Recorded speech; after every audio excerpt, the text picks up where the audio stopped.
now so I can call somebody. It says you're live. Woohoo! Hold on a minute. Hold on a minute. He stole my line. No, I thought your line is hear ye. Oh, that's been Thank you. Give him your attention. Give him a round of applause. He's about to take care of the announcements. And then I'll give you That is sweet. Are you serious? No, give him the mic. Come on. Oh, wait a minute. This should be working. I don't. Okay, we'll just be loud. Hear ye, hear ye. Thank you. Welcome to Sacred Grounds with Dan Brady as the current host of this, the longest running open mic in the known and unknown universe, serving up good food and fine poetry since 1972. 72 for crying. Please support this reading by enjoying the food and drinks served here. Let's have a big hand for Teddy and Fiona, our hosts. Back there. Come on. Woo! Give her a hand anyway. Poetry of all kinds, ladies and gents, is welcome. And we ask you to please respect the mic. Yeah, for crying Keep out loud. conversation to a whisper. And no side comments. Put phones on mute or vibrate, and don't distract the speaker or pass in front of him or her. Yes. Also, keep to the time limit. Usually 5 minutes, but that can change. It does. Remember, we have two shows, the 7-ish and the 8:30-ish. For this reason, I ask for generosity. Going short helps with our tradition of getting everyone on the mic. Everyone. If you want to be in the proverbial loop, we have an opt-in email list and a Facebook group. We stream the video, and this is handy in 5 ways. Count them. You can view in from home. Family or friends can see you live or later on. If you want to hear so-and-so's poem again, why, you can. Want to do a self-critique if you really want to. And it is a way to put out the word yours, mine, or ours. Remember, the ongoing theme, never doubt that a small group of committed citizens can change the world. Indeed, it's the only thing that ever has. Margaret Mead. Who said that? The evening's theme is... The evening thing this evening is chicken or chickens. It's your choice on that. Oh my. Just in case you want to know. The rooster. Ba-dum-bum. Also, next week's feature will be... Next week's feature will be the esteemed, the talented, the wonderful, the dulcet tones, the warm voice of Greg Pond on that microphone. All right, Greg. Now, as to the first show, the keynote will be... Keynote is the cursive writer over there with his device. Look out. While our feature is... Feature is David Erdreich, who's giving the double wave over there. Who will give the Queen's wave. He was doing that. Weren't the... He was doing Oh, that is rude. I like it, but it's rude. As to the second show, the last word will be... Rob The mini feature is... Nasira, who was here last week. I don't know if she's here in the house yet, but she said she'd be here. And we have fabulous door prizes. Let me go over these fabulous door prizes. Jaguar woman, and the wisdom of the butterfly tribe. I don't know anything about this. New York Times bestseller list. That could be a good thing. Flight of the Moon. These are actually two things that go together in our 3-part series, but they only got 2 books, so this is a twofer. A calendar with penguins. The Woman of Weird, W-Y-R-R-D, The Arousal of the Inner Fire, Lynn F. V. So these are all by the same person, but this is a pair of this thing. God, I have a bunch by this person. Windhorse Woman, A Marriage of Spirit. Now this happens to be something I wrote, but it's a draft copy. I'll show you on the back. It says, it's a proof copy. And since there were mistakes in it, I went through and underlined and fixed things, but I don't want to keep this, so that's there. You can read it if you like. And pyramids. Pyramids. Be advised, although we record the evening, if an audience member wishes to do so, please ask permission. We'll assume you've done so should we notice recordings being made. And before I allow him to get his applause, I forgot to mention that there's the other prizes, non-books, choosing the prompt, the keynote, the last word, and there's the other ones in here, wherever the heck they are. Oh, being the co-pilot, give her a round of applause. Karen is our co-pilot of the evening, and the many features, those are there in case you don't want to book, you want to come back next week, you have those things right there before your very blind eyes. Thank you. Thank you blindly, as my friend used to say. Go ahead, dear. Give him a round. Round. Woohoo! There is one other thing. This is an announcement from Sally Love Saunders. It's a couple of things she is doing. When she does these things at the Cultural Integration Fellowship, the poets get together, they do their open mic thing, and then there's a nice lunch. It's always on Sundays. We on a Sunday, remember that? Anyway, so those are there. We'll pass them out later. And now the cursive writer is coming forward with all due course and speed. Give him a round of applause. He's kicking us off this evening in a manner befitting this evening, which is to say chaotic and considerably crazy. I'm done with that now. In honor of Charles Neville, who passed a few weeks ago from the Neville Brothers, I'm going to read the lyrics from Sons and Daughters on the album Brothers Keeper back in 1990. Okay, someone please. Young man on his way home from the market, just enjoying a beautiful afternoon, gets kind of dark, sun just set. There are these other young men standing on the corner, nothing to do, just hanging around. They're passing out their weapons to each other. Brass knuckles, pipes, chains, half of bricks, broken bottles, switchblades. Young man lands in jail for some crime he did not commit. 352 years hard labor in Angola prison. 352 years at hard labor. Sleepless nights between sugarcane and cotton. It's where he learns the ropes and pays with his soul for some crime he did not commit. We think we're safe at home with our bumper stickers saying, just say no. We give up a few freedoms here and there in the name of squeaky clean America. Now they've got us hypnotized and hysterical. Now they've got us hypnotized and hysterical. Screaming for blood and justice. Now they've got us hypnotized and hysterical. Screaming for blood and justice. They show us the faces of hatred over and over, a new one every week. Could be Manuel Noriega. Could be the Ayatollah. Any old scapegoat will do. The young man will be our sacrificial lamb. Pro-choice, no choice. Slogans mean nothing to a young man facing 352 years hard labor in Angola for a crime he did not commit. It's freedom of speech as long as you don't say too much. You can stop running, you can't stop running water. You can't kill the fire that burns inside. Don't deny our flesh and blood. Don't forsake our sons and daughters. You can't stop running water. You can't kill the fire that burns inside. Don't deny our flesh and blood. Don't forsake our sons and daughters. It's freedom of speech as long as you don't say too much. I think we'll be running thinking that we can't hide. I think we're running trying to get away.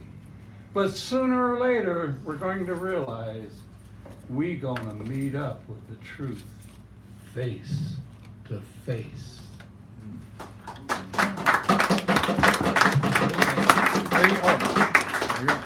I gave him the attribution sheet, so when you read something by someone else, you make note of what the person is and who they are. So I don't always say The Charge of the Light Brigade by Lord Haw Haw in translation. And now? And now? Annette? And this is your first time, correct? No. Oh, okay, good. Good. Is it really not your first time? No, I just come really. Oh, okay, all right.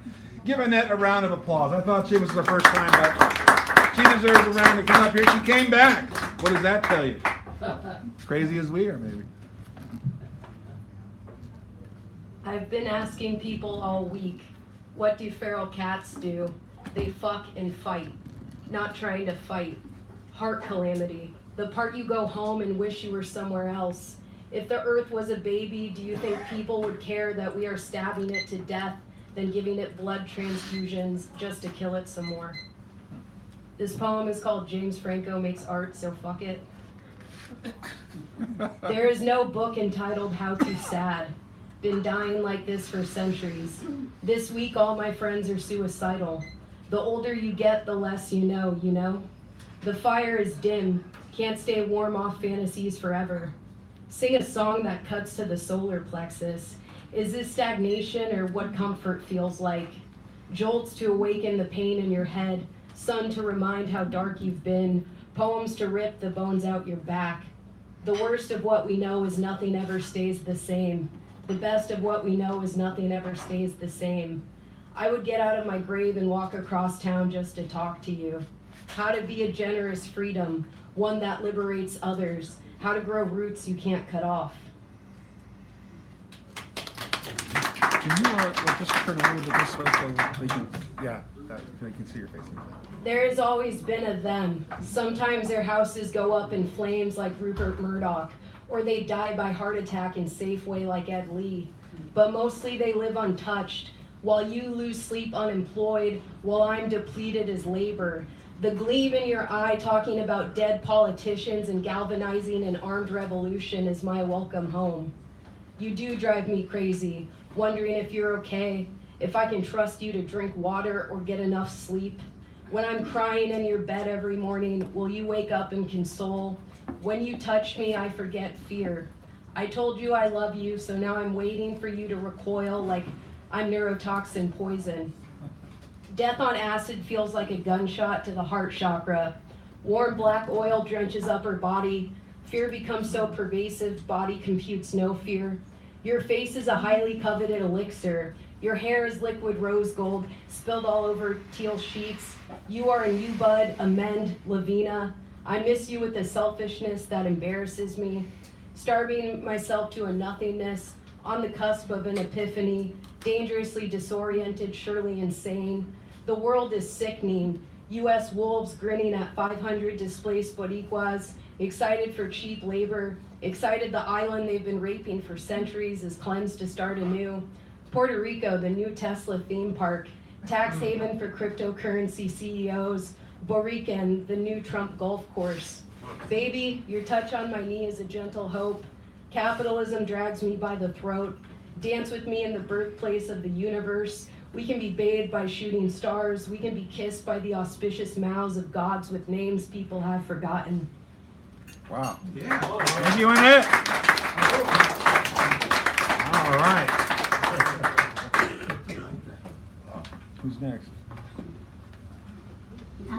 Sharon Scott Kidd. Sharon Scott Kish. For God's sakes, come up here. She's as Irish as the rest of us.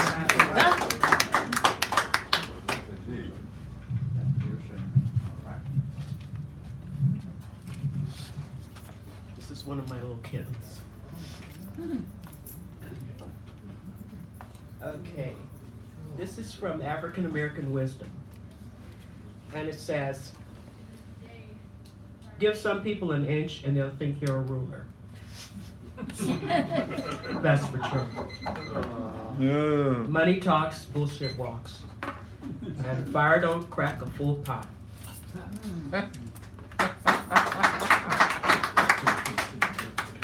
So since I chose chickens or chicks, that's what I'm going to read.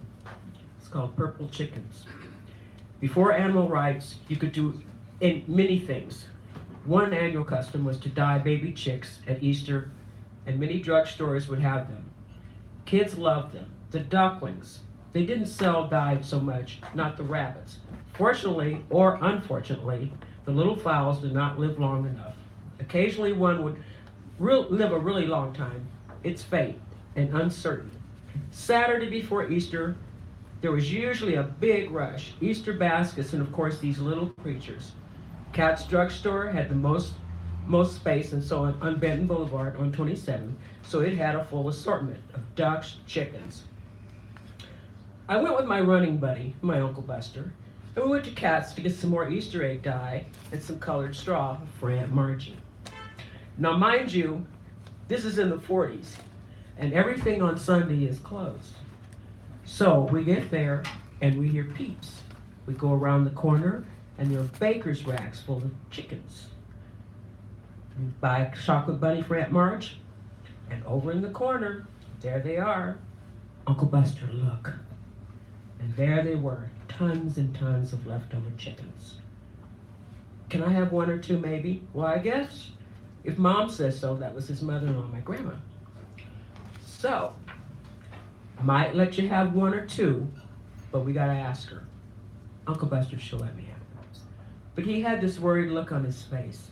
Tell you what, KK, I'll buy you a hot fudge sundae and I'll go home, I gotta get something. Okay. I sit at the counter and I have a hot chocolate. Ah, the best. And I sit there with my little Lulu magazine and I read, or at least he thinks I'm reading. So he comes back and I see him talking to the guy in the back of the store. And they go in the back room and they come out with boxes. So I run over and there they are. They're putting chicks in the box. And the manager's saying, I'm glad you're doing this, bud, because I can't come in on a Monday morning to a bunch of dead chickens. Everything was closed on Sunday. So we have boxes and boxes and boxes of chicks. He pulls the big Nash Rambler around and we load these boxes. And we go home and we bring them in the house, in their house. We set them because it's cold. We set them on the grate on the floor. And they're jumping out. They're already starting. And Margie's upstairs having her hair done. And she comes downstairs and she says, Buster, Sharon K., what the hell is this? And there are chickens everywhere. She says, they're shitting on my oriental carpet. Do something. So we grab pencil and paper and we go out and we paste all over the neighborhood these signs, free chicks. We put them down low so the children can see them. By the time we get to the end of our route and we come back, there are little kids running everywhere with boxes. And they're running to Uncle Buster and Aunt Margie's house. And Aunt Margie's standing there with her hands on her hips going, take more, take more, take more. So then she looks at us and she says, Buster and Sharon K., this is not going to happen again. Okay. Well, next year, same thing happens. But we sit on the steps. And what do? We hand out chicks, we hand out cookies, and we hand out chocolate bunnies. That's a purple chicken. Purple chicken!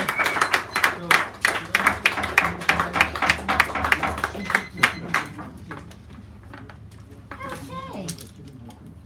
Next up, Owen Dunkel. Then we have Buford, then Britt, then Edward, then Karen, then Tommy, then Bob, then Bookham Dano. Welcome, Dano. Bookham Dano. Welcome, Dano. Yeah, I know. I used to hate that show.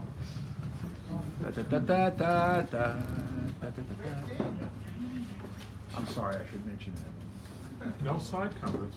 I'm trying my best. It ain't gonna work. I know, I'm a failure. Give him a round of applause, please. He deserves that. For Owen Dunkel.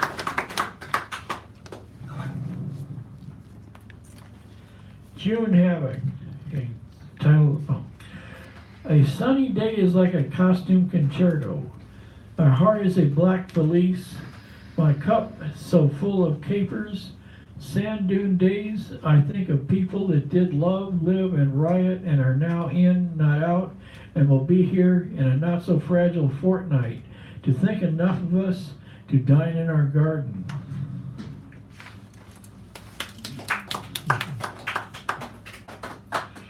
Bills. 1. A bill is a pill, like Bill the Pill said it is. 2. A bill may not mean but be. 3. A bill that barks and sends tiny sparks into the black night.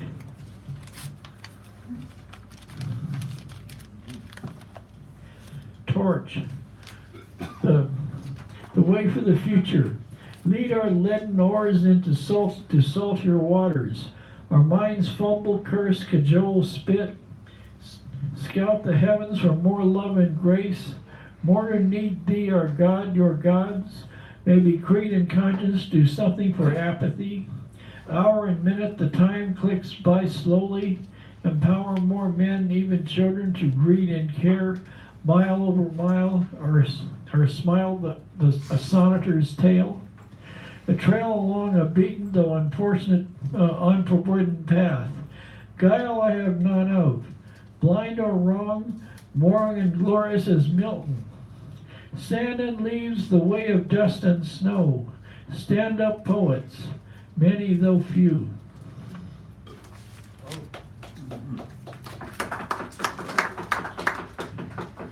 Roll, ball and roll, high sea. White mist and fishing poles stuck in the black sand, layers and layers of sea foam, much like beer loam. The cool air creating a fine sea spray of the unity of seawater and sand. Gray fog, and you wonder and wonder if there is a freighter off in the distance, in far off Hawaii or Japan.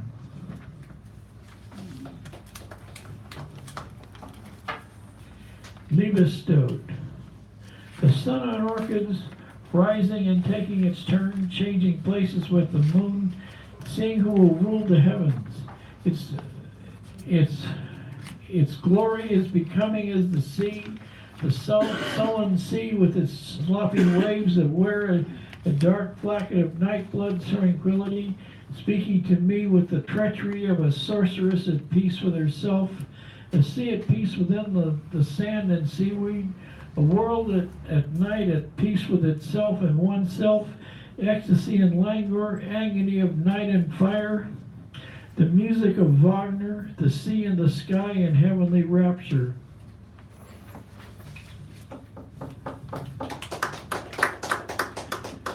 Lazy Tuesday, terrific with sun, lacy brooding into instant ineptitude.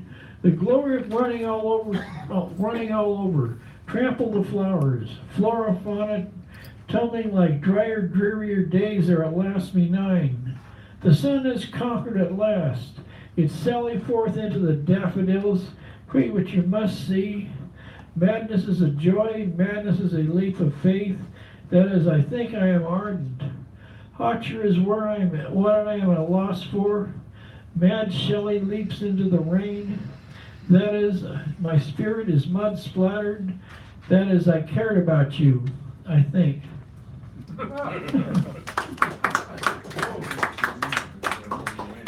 The agony of sleeping with butterflies. I am fucking with hornets who help themselves to their happiness. Shards of liars help save poets. I'm a mad soul searching the earth for stray blossoms of sunlight in the black hole of the hemisphere. This poem is groping to find itself, searching for the innocence of poets' best lines. Their best lines are found to be found when the sky is sleeping. Sometimes the moon wears velvet and makes love. Sometimes the sun hisses and kisses the sea itself. When we understand people, we pray that they are not as good as we are. I am, but not really. Lines have left me. Sometimes I talk to the dust. Thank you. Hey, thank you very much. Owen Dunkel, give him another round. Thank you for this. You're really on it. Yeah, he's on it. Beaver's on it. Baby, the team is moving. We got it. It's about. Oh, baby, the team is home. All right. Guess what this is called? Baseball. Is it called baseball? When I took a speech class in the 10th grade, I did one on baseball every time except one, and that was on cricket. Cricket? Which is related to baseball. Yeah, from which baseball? Jiminy Cricket? Yeah, Jiminy Cricket. All right. All right, there we go. The first pitch was low and outside the ball. Ball one! As I let in breath, my entire infield, catcher included, of course, approached me. "What's the matter, buddy? Women got your goat?" Robert, tall, handsome, women always around him, swarming, asked me. "Don't talk to him about girls when he's in the middle of an inning," Joe said, trying to comfort me by putting his catcher's mitt on my shoulder. And it was almost working. Bill, my third baseman, spoke. "Look, man, I'm getting kind of hungry. Get these guys out, and we'll go to the snack bar, and y'all won't have to." My writing's terrible. You won't have to comfort me, we'll say. Complaining about this, you won't have to complain about this anymore. Bill wore large, very huge, and he was that, and he could hit pretty well, gobble the ball up, if you'll excuse the expression, pretty well. The ball stood, the batter stood in. He hit one on the, let me see, I have to take this on. He hit one to Billy, who threw it very, very high, almost over Robert's long, thin arm, and first baseman's mitt. Robert stretched one out as the ball slapped the web, and the runner across the big white first base bag just a bit too late. Too many people were there to see me pitch. Who am I kidding? I longed for their attention. It's just that I didn't want to, couldn't let them down. The ball felt completely out of my hand's control, like I could throw it over the metal backstop to one of the fans of this youth league night. I fought off the feeling and delivered the ball. I have never had a ball come back to me so fast. It zoomed back to my forehead, and I threw it up only with my immediate survival in mind. The ball hit my glove and bounded for the first base line. I ran, my legs seemingly detached from my body, picked up the ball, and then dropped it. I rolled toward Robert, and he picked it up, tagging the runner out just in time. Two gone. Robert came out to the mound. "Don't wear yourself out like that, dude. 8 other fellows are glad to help you out." He grinned with shiny but slightly crooked teeth, especially a tooth that seemed just about to come out, without any particular relationship to the other teeth. He threw the ball and "Just throw the ball and stop worrying so much," Joey yelled, the Zen master. Everybody behind me, the game ahead of me, on the field of newly mown grass, illuminated by artificial candlelight, power, tall, just like heaven looking over me. I wound up and delivered in the dark tinted night. Thank you, Buford.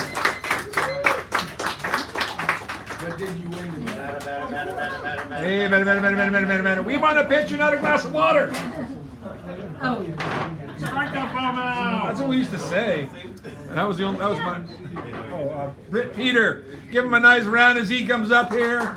Mr. Britt. Thank you, David, for everything you do, have done, will do. Oh, Dano. Dano. Make the arrest already, Dan. Okay, I will. Okay, I've got 2 chicken poems. Chicken Little went up to the farmhouse to talk with Farmer Brown. "I don't want to disturb you, but there's more than one fox in the hen house." Uh-oh. Through a crack in the door, he could could be seen a man in a long red tie, in a rocking chair, feet on the fender, sucking up all the warmth from the fireplace. Don't bother me now, Mr. Little. I'll tend to it later. There's an important guest here. We're making America great again. The man in the long red tie looked up, happy to hear his words repeated, pleased to know he just saved the heart of rural America. Even then, Chicken Little was warily aware, moving to the city the very next day. Now he reads tea leaves and predicts the future. Dark days ahead, the sky might fall.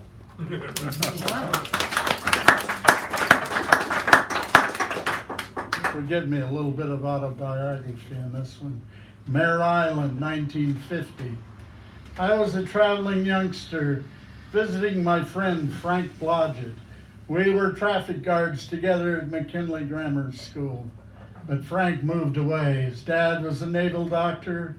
They'd been stationed all over the world, the South Seas, the Arctic, Oak Knoll Hospital, and now Mare Island, a bastion for the Navy since 1854.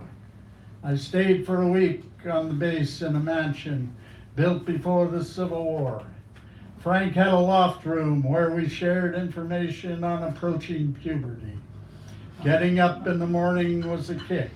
Right off at 6 a.m., a crowing rooster would announce the day through a loudspeaker system that touched every corner of the base. A high-fidelity cackle. This invasion of slumber was followed by reveille. Loudspeaker turned up. The Navy kept on hand, a stand-in for Harry James. Reveille.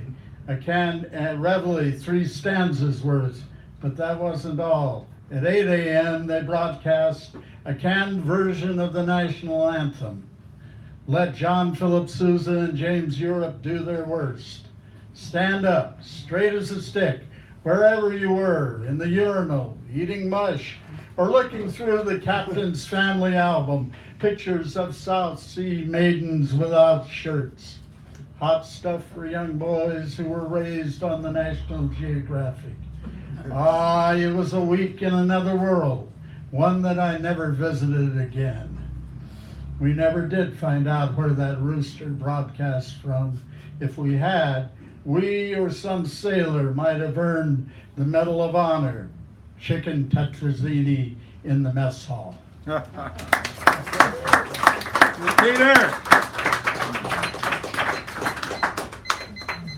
Edward, Mike, you.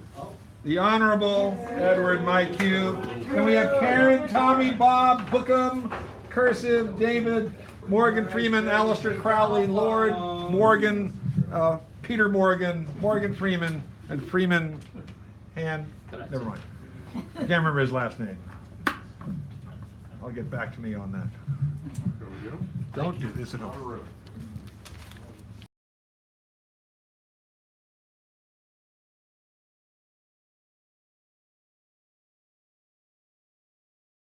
Goodness of persons. I've lived as if it will die when I die. I now begin to see that this continues. While I live, I am steward, mechanic, actor, helper. We all didn't invent ourselves, nor get it off the grass, the way Mama used to say, way back down that long, winding, longing line. We have been seeking to be a people from the beginning of our supposed origins. Will we end before we have exploded and regrouping merged? Toil can remake the rainbow, to re-arc the bridge called hope.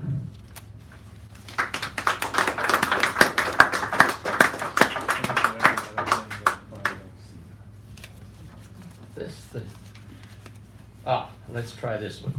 Let's try that. Yeah. All right. Do you want me to hold something? Yeah, you can hold these pieces of paper. All right, thank you. These hands aren't working today. All right. They're playing. Yeah. Not the way that you were talking about, though, up in that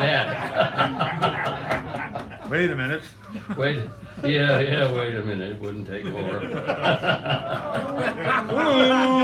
Ooh, Poem, please. Childhood desire turns life's wheels. These large hoops propelling them with sticks under the tall park elm trees when we had elms.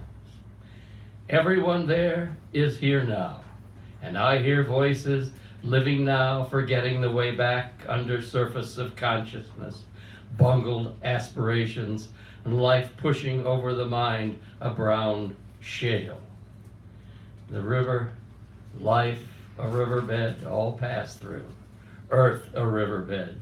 River Styx, boundary between life, death. Sharon, ferryman, carries souls across.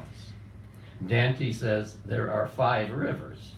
Styx is for the greatest damned. Mischances shaped apprenticeships. Young, you don't know what's coming. Inner sanctums let joy get lost in Cairo. Grasping failure, needing learning, because we are dying. Thank you.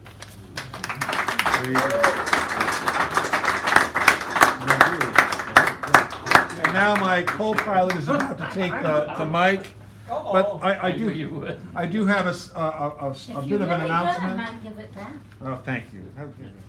She's going up there. But there are several people who have sent their regrets. Anyway, amongst them are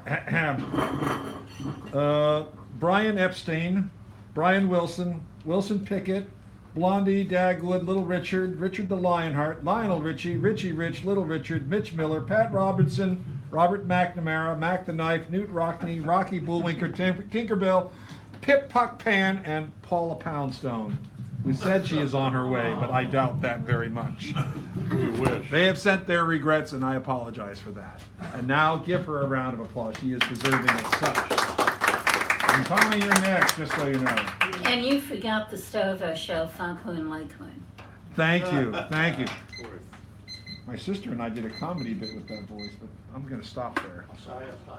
Promises. I know. And my only tribute to chickens, of which I am not the greatest fan, is simply the realization at about 2:30 in the morning, safe in my bed in my house in Mescales, Mexico, when I woke up to the rooster down the street trying to call the sun way too damn early. And then the rooster around the block arguing about whose job it was, and I suddenly learned to appreciate the whole concept of chicken soup.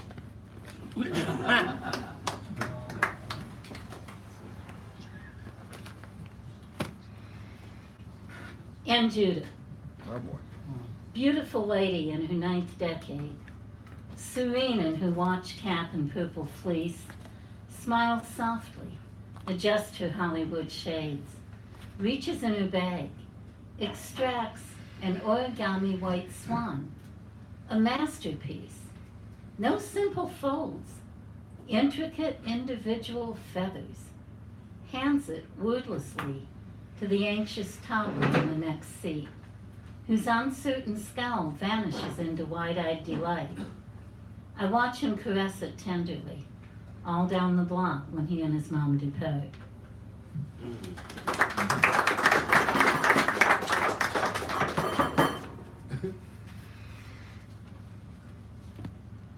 Poems fly away from my hands like birds in the night, gray owls swooping down on unsuspecting dreams, carrying them aloft in talons dipped in stardust and golden glitter left in a pot on the porch by a girl of 9 summers who dreams she has climbed a gnarled oak and fallen asleep in the owl's nest with the other fledglings.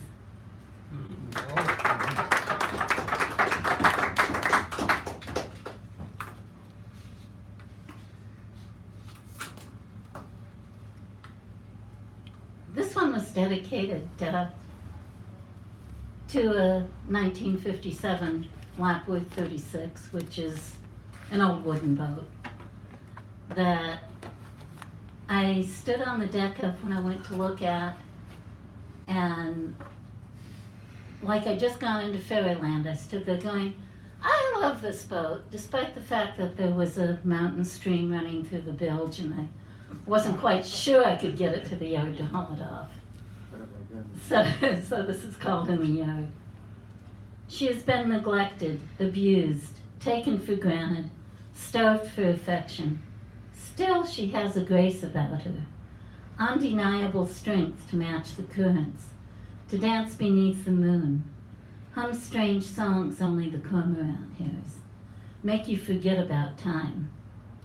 So you holler out gently from the sea, patch holes that sent saltwater rivers through her bilge, beat mud from her worm shoe, rust from her chain plates, sand her bottom until the grain sings out, the history of the trees they felled to build her. Caress her hull with gentle brush strokes, whisper into the rigging. We will sail. We will sail.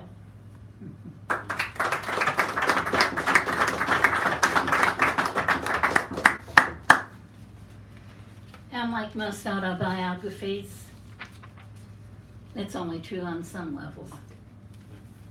How I got to San Francisco. This is not a Cinderella story.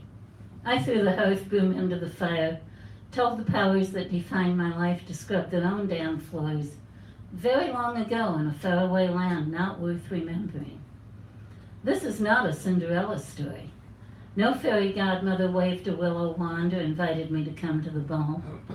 But she showed me how to tighten lower bolts on the coach suspension and how to harness the horses over a glass of Manischewitz and some chicken soup. Not everyone is lucky enough to have a Jewish fairy godmom. This is not a Cinderella story. When I lost my shoe, the prince said, "Hey babe, kick off the other one, let's dance in the rain." So I tossed my ball gown to my friend Steve, who wears that sort of thing better anyway. And me and Prince, we took an unattended brigantine that belonged to some scruffy pirate and headed for the Barbary Coast.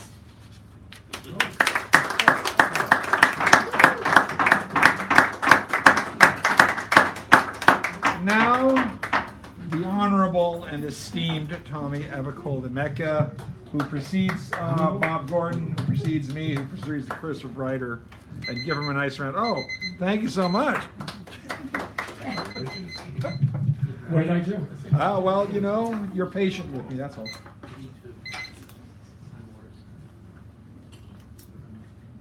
They use metal detectors to sweep every inch of the dirt where a new school will be built. It takes many hours to find and detonate the bombs that America dropped half a century ago. They could be hiding anywhere. An arm, a leg, a life could vanish in a flash of light, a blast of sound, the cry of a child, an elder, a mother. It doesn't matter. Bombs don't have consciences like the people who make them or those who give the orders.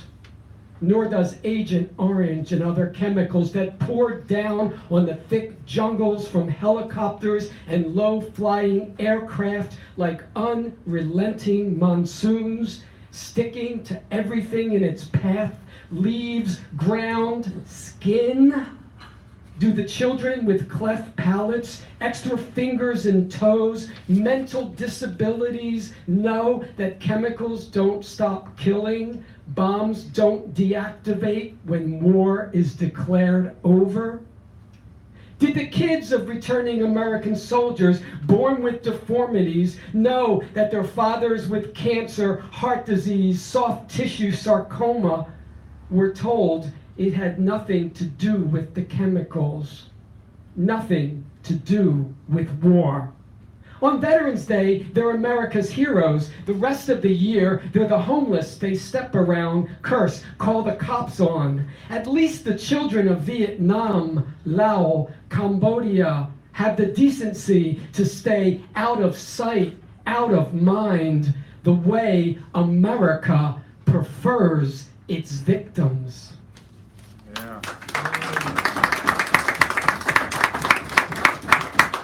And now to lighten the mood a little and to address the theme, Chickens? how long was that chicken gonna stay in the microwave?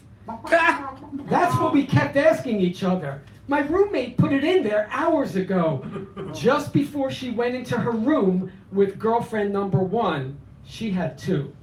It was Thanksgiving Day. I wanted nothing to do with the poor, by now overcooked headless bird.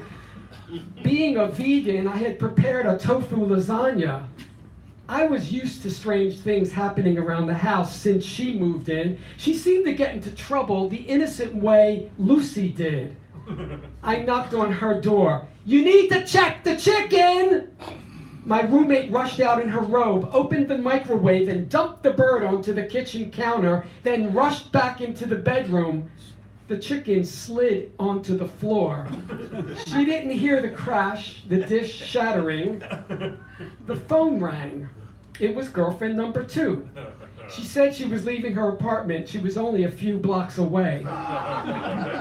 Then girlfriend number 1 raced through the living room, almost completely naked, clutching her clothes to her breast and heading to the shower. My roommate strolled out in her robe, leaned up against the kitchen counter like Joe Cool, poured herself a cup of black coffee, and asked what everyone was doing standing around. "Hey, put on some music, let's have fun!"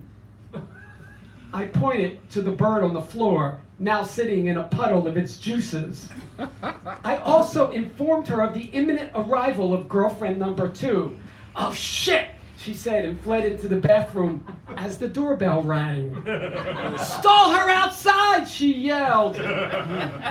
She forgot that girlfriend number 2 could hear everything through the paper-thin walls and had a key which she used to let herself in, just as girlfriend number 1 flew past like the Flash, leaving the back door open as she exited, and her bra on the toilet. "Who was that?" girlfriend number 2 asked. "The neighbor," my roommate said. "Why aren't you dressed?" "Oh, you know me, never on time." My roommate maneuvered her into her bedroom. They immediately started arguing. I threw together a salad, took the tofu lasagna out of the oven, put on some music, draped a towel over the dead, bred-to-be flightless bird on the floor, and my friends and I sat down to dinner.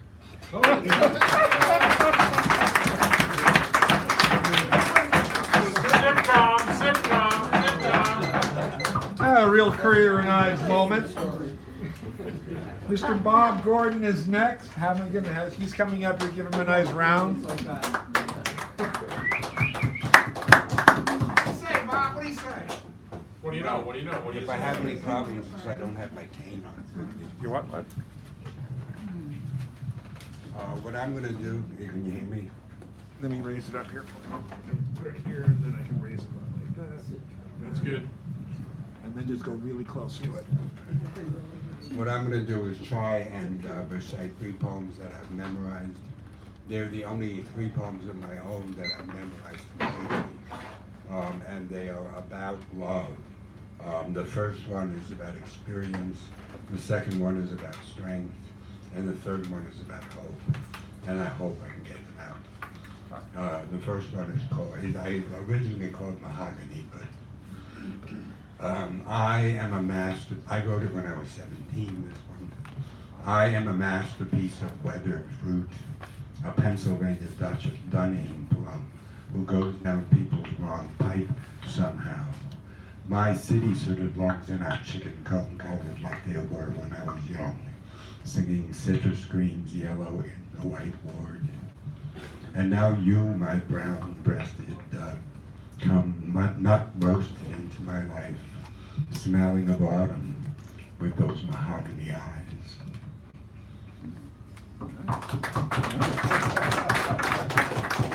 The second poem was written about, I'd say 7 years ago, that's the third poem. And the poem is meant to be funny. When I wrote it, it may not be, it might be angry. If you don't know, don't go there. And the third one. And, Don't say I didn't warn you. and the third poem actually wound up in a play, but it was originally written simply to be written. I forget what I'm going to say about it. The poem goes, there is a truth somewhere, keep an eye on it, it moves.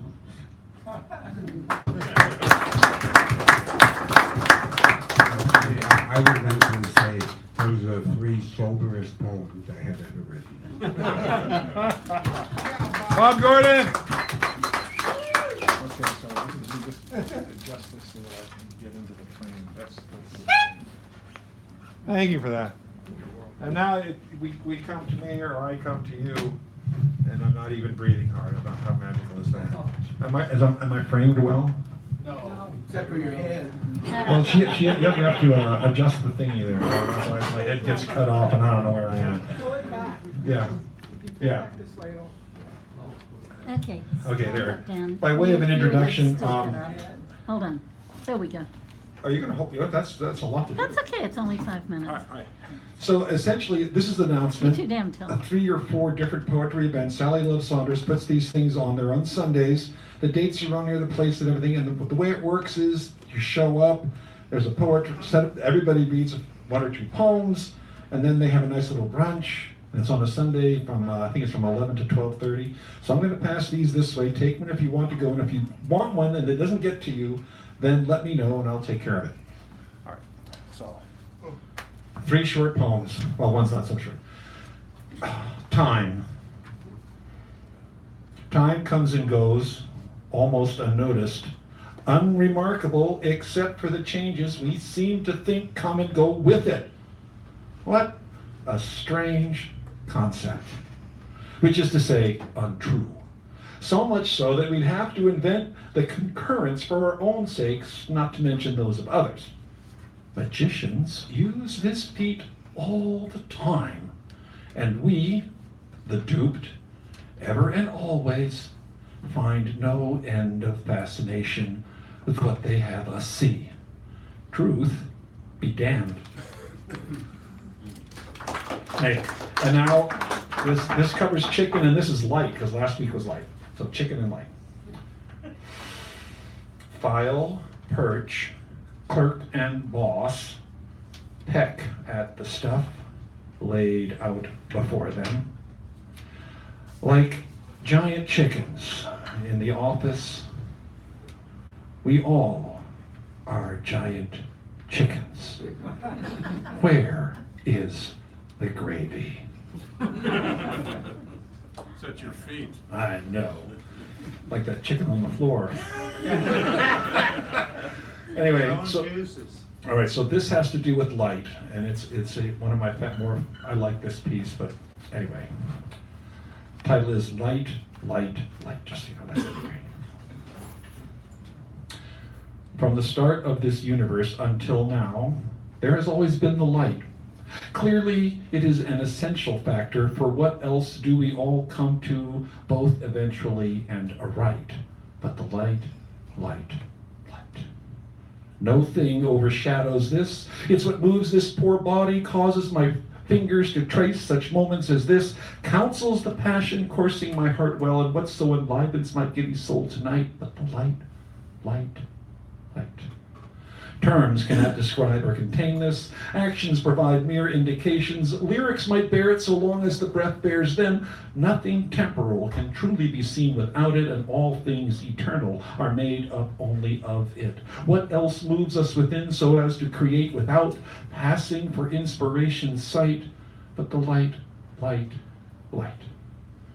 And so in the deep cold world of winter, when sullen, lifeless, and leaden heavens occlude the hope of celestial bodies, when the landscape beneath is set in a monochromatic display, yes, fish may still seize the day beneath their ice. Yes, furtive, burrowing survivors do abide, and the heart of an owl harbors its heated blood as it wings down silently after sighting its prey. Dark talons clutch the unwary or luckless, where blood spatters on moonlit white. What else rules there but the light, light, light? What muffles the tolling bell better than distance and time? What rings it ever clearer to echo in the mind? What is the message it means to send all these years later? What do I do by telling you this?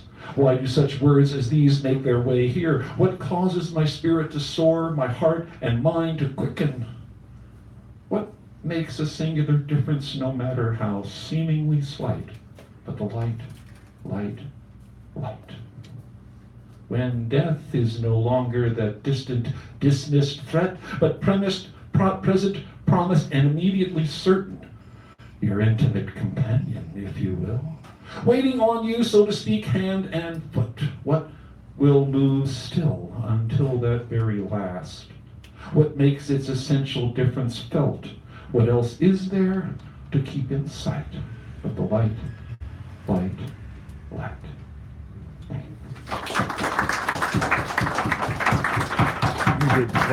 Thank you so much. I'm sure these legs adjust. I just didn't know how.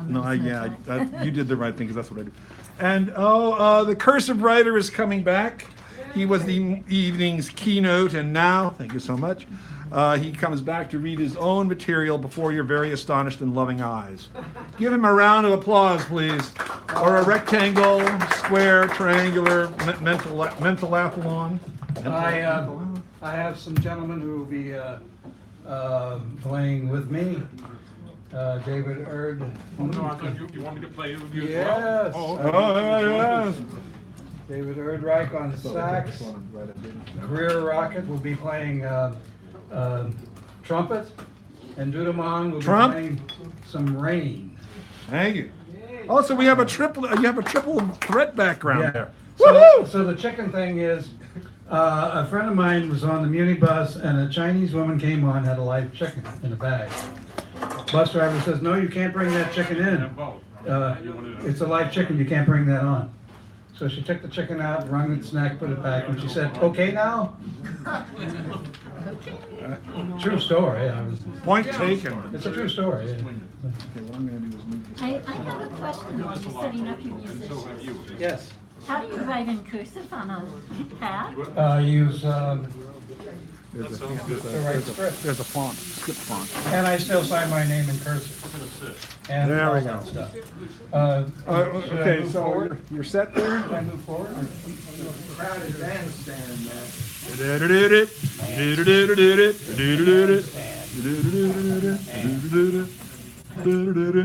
Bandstand. Okay.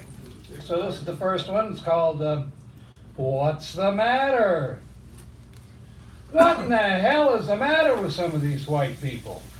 For them, blacks are out of place no matter where they are. These whites find some reason to be afraid or outraged. Call up. What's the matter with me, you ask? What's the matter with you, I ask? You're so afraid. Maybe you should be. At night, you should cross the street when you see white people. You're more likely to have crimes committed by them against you. But it's blacks you fear.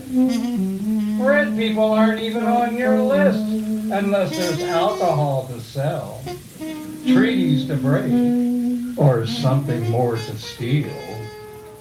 What's the matter? Your eggs aren't any more valuable than those you consider the others. Yeah, that's you, goo-goo gajoo. How many stayed on the road to its conclusion? Evidently not many, for peace, love, and understanding is still waiting to be fulfilled. Is this not the conclusion of the egg?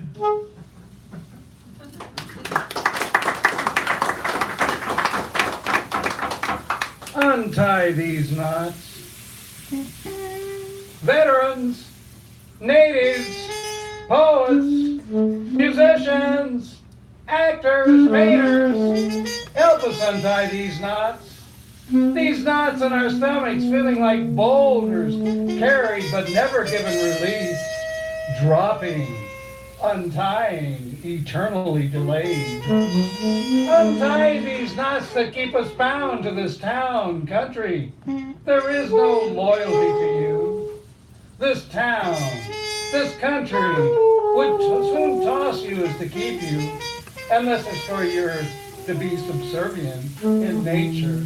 Pay. Some will not. You do not see that you live in your own insular world where blindness sets in. You can only see the four walls and work and home and down the street. Is this not a definition of a prison? Buildings in 3D pop-up cities like Emeryville, architecture, time, nothingness, ugliness, uniformity. Untie these nuts of sadness when a young black, brown, red brothers, sisters murdered, gunned down because of what they are, what they represent, and their skin? No. Untie these knots or throw water on them and let them rot. No longer blocking our flow as water running free, ecstatic with joy that our humanity is alive. And the last piece will be called, Will They Be the Same Old? The old assholes are dying. Now we have a new group called techies. Same as the old assholes, only their technology kills better than the generations before. Literally. I'll heave, maybe code, feeling like such a murdering twit. Maybe I do have all these friends. Should I call them? Will they come to me in my rescue if I need them? My friends? All signs are that it might be worse. Each generation knows less and less about the other, so the same mistakes occur. Solidarity matters, including lists of others. Until now, there are young ones who could give a damn, will take their places amongst the generations that led us here. A toast, if you will. The seventh generation rises to its zenith, takes its long-awaited place. The jaguar walks, raising alarm. Listen all, four-legged. Eagles clarion call, the winged. Snakes hiss for crawlers. Mosquitoes fly everywhere for the family insects. Whales sing to the creatures of the waters, alerting, waiting for the seventh generation as it rises. The call for solidarity. Heartbeat, heartbeat, heartbeat, heartbeat. Feel it. It courses. Heartbeat. Nicely done. Thank you to Greer. Thank you to Sanders. Thank you to Boone. Put your name there, because I don't know if that's on the paper. You just take it to the table and just send it back to me. 'Cause I just want to make sure I got your name on it, because it's not on the thing anymore. All right. I think now I have to introduce the feature of the evening, who is just up here in the background, backgrounding the upground. So we're gonna do I'm just do the same thing with this thing. This, if you can just, you can just go like that, tilt it. Oh. Okay. I didn't know. I'm so sorry. I didn't introduce you yet. I know, I'm sitting behind you. Oh, Jesus Christ, in a Kick you hamburger. if you get it wrong. Thank you. Our feature this evening was born in London. You're supposed to kick me. Thank you. So I kick him if I got it wrong, so I got it wrong. He didn't kick me. I had to test that out, Hey. Stop that. Don't stop. My goodness. All right, so I am going to introduce David Erdreich, the feature for this evening. Now, this person has come here many times often, and often many times. I'm going to start again. David Erdreich is the feature for this evening. Now, the things that I want to say about him.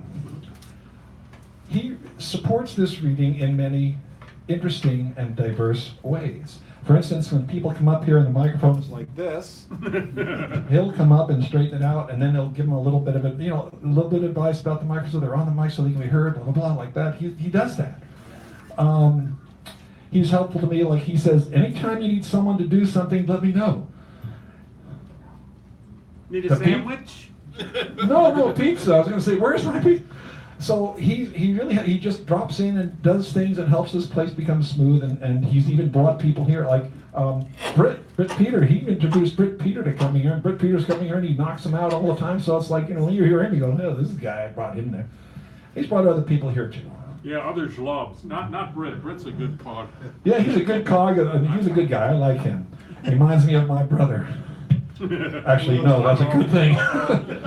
But to get back to David here, the poetry is good, the music is good, he backs up people, he's a kindly, interesting person. He's also a gardener, right? I got that right? He has a bigger garden than I do. I don't have my big, but he has like vegetables, serious vegetables. So it's a good mix of character traits: gardening, music, poetry, helpfulness, kindness, consideration, networking, bringing people together, supporting other people. It's good. It's good. Now, I don't know what he's going to do, but he's going to do a lot, and it'll be great, and I'm sure you're enjoying that. Not so much this right here. So I'm going to stop, and I'm going to go sit down, and he's going to stand up. All right, so give him a round of applause. Thank you so much. All right. Oh, okay. Okay, a couple things. I have some books. Normally they were $10. I usually sell them for $5. Today they're $2. I got 4 of them. So what else? My show is coming together for October 6th. I think next week or the week after I will have a nice poster. I've got an artist to do a visual for me, and I'll have a poster that I'll be handing out. Let's see. A racist, a rapist, and a liar walk into a bar, and the bartender says, "What do you have, Mr. President?" I love that one. That one you probably heard before. Anyhow, but I like it, so I'll repeat it. My father was an orthodontist. He worked 6 days a week. The time from when I was 7 to 13, he worked on my teeth too. Thank God for that. So he was actually working 7 days a week. He would commute a couple of days a week from Poughkeepsie to Kingston until my mother said, enough of that. Poughkeepsie already. Anyhow, he worked 6 days a week on his feet, 10 hours a day. And so we would wait at home until, he would come to the table and he would get, he was a little Meshuggah. A little bit, just a little bit. And I think he realized way too late that I took that way over the top, But anyhow, when we were younger, we'd wait for him to come to the table and we'd say, "Do the chicken, Dad, do the chicken." And he would, no. "Do the chicken, do the chicken." And my father would do this.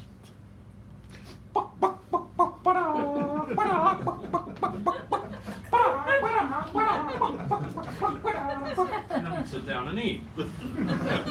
Chicken, I guess. So, a little bit sugar.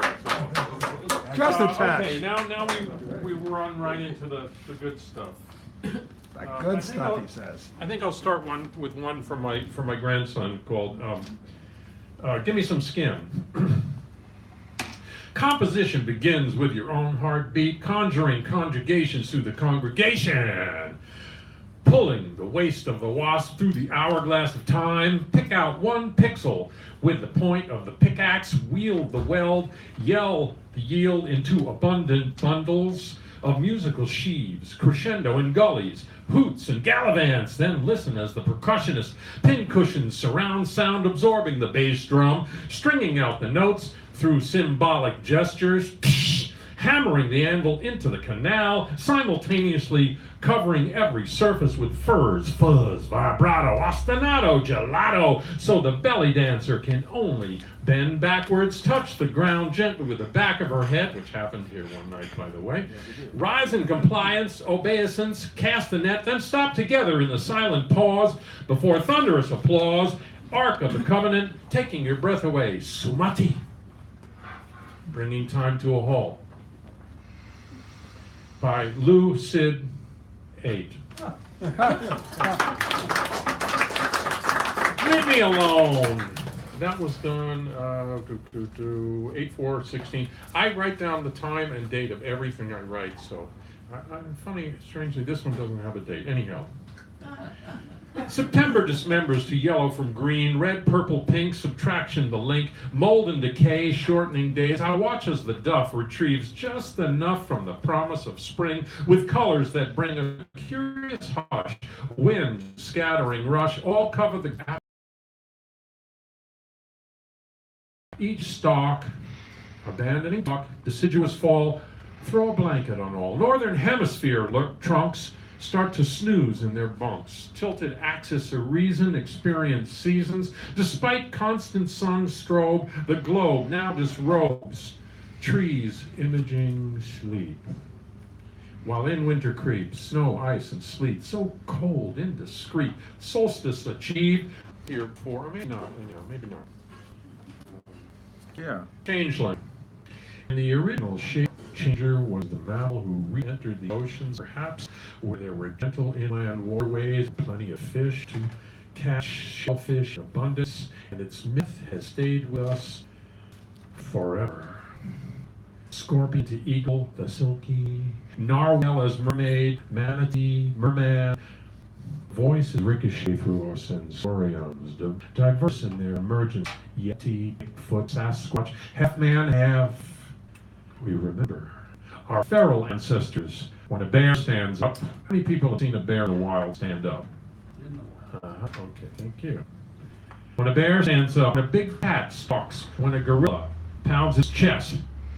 As the light fades, the dusk settles. Ancients, that's us, gather around the cackling fire to exchange tall tales. Headless horseman appears. Glad the impaler grows wings, turns into a wolf or a spider. The mummy rises from the dead. Herbal magic. Oh yes, Gollum, troll, dwarf, all the stone men avalanche forth to bury us, perhaps prematurely. The chameleon changes colors, eyes, moving independently of one another. Druids, trees, ants, half man, half tree. Old man weeping, sighing with his willow. Hoax masquerading as us, twisted in terrible pain. Boogeyman, cadaver zombies on the loose, hermaphrodites. We search the attic for more freaks, living anomalies, jinn spirits, bottled with powers that cannot be explained. Emanations, humors, Snellmo's fire, beyond circumstance, and still they keep multiplying like ills from Pandora's box, manifest in children's books like Barbar, the scourge of the plague, retold in Andromeda's strain, mutations changing, sometimes for better, sometimes for the worse. Harlan Ellison's Shatter Day, where your doppelganger, your duplicate, your evil twin forces you out, takes your very body, and condemns you to what? Purgatory? Neverland? The invisible man? There, but not there. Actress, actor, change shape with each new role, and finally, the ultimate unknown, the ultimate fear, the ultimate change. It came from outer space, caged us like monkeys, ate us, forced to travel the space lanes, never to return home, banished from Earth forever. We are just changelings.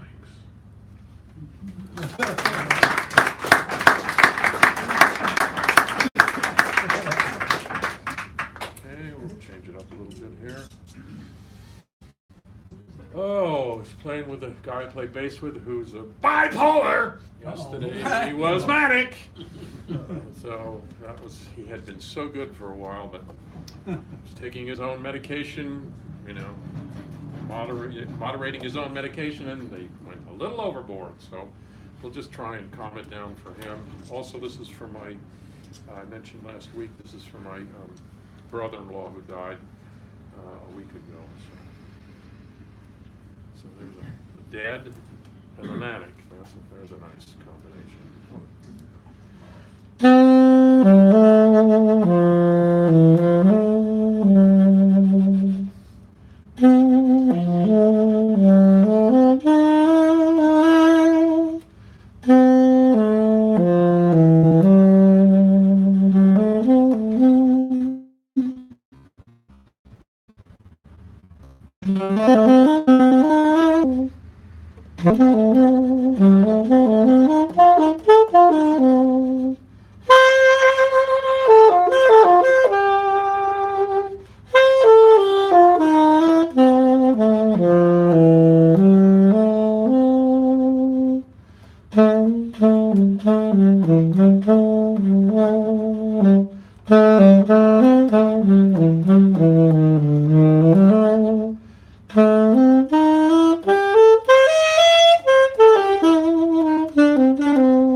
A shorty.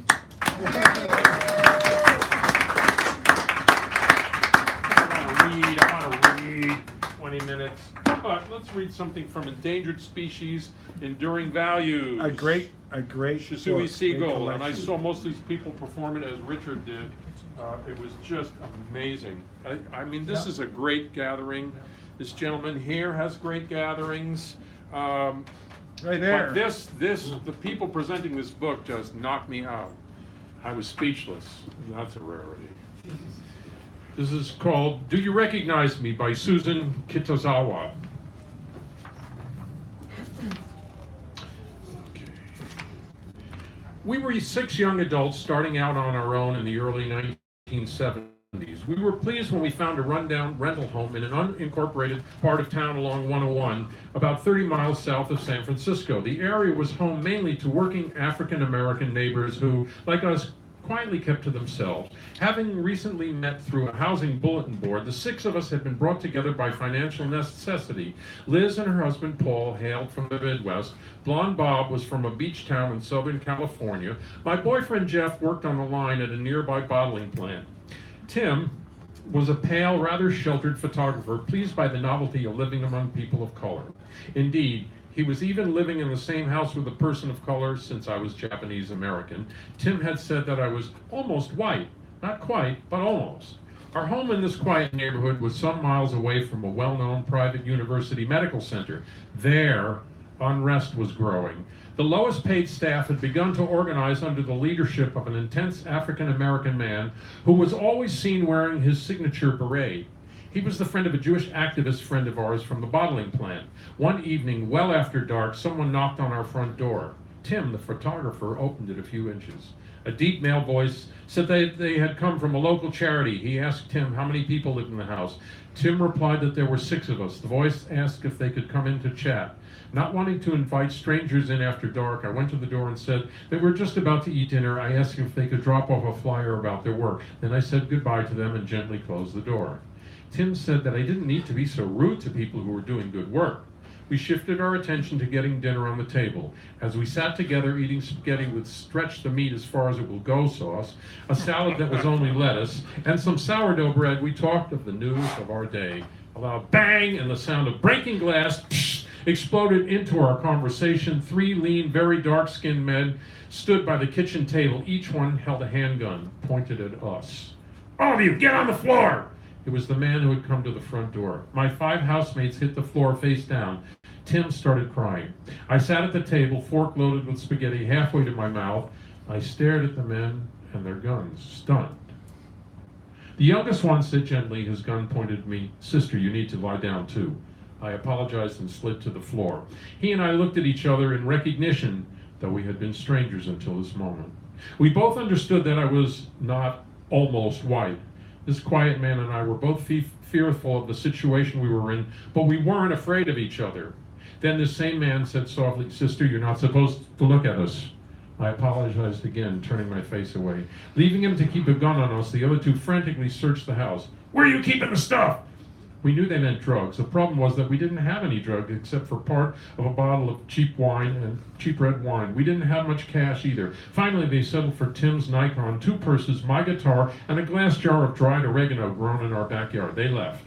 We called the county sheriff's department. 2 officers arrived, looking tired, as if they'd rather be at home. Having clearly seen our surprise visitors, I told the officers that the men looked to be in their 20s, all of them tall, quite thin, and very dark-skinned, with closely cropped hair, all clean-shaven. For the next 2 hours, the officers brought us a series of suspects, handcuffed. None of them matched my description at all, other than being black men. There was a guy with a beard, short man, a chubby man with graying hair. They stood them outside in the harsh beam of the patrol car searchlight. One at a time, they uncuffed the men and let them go in as we insisted. "No, not him. No, not him. No, no." Last, they brought in a very light-skinned man who, unlike the others, looked very sad.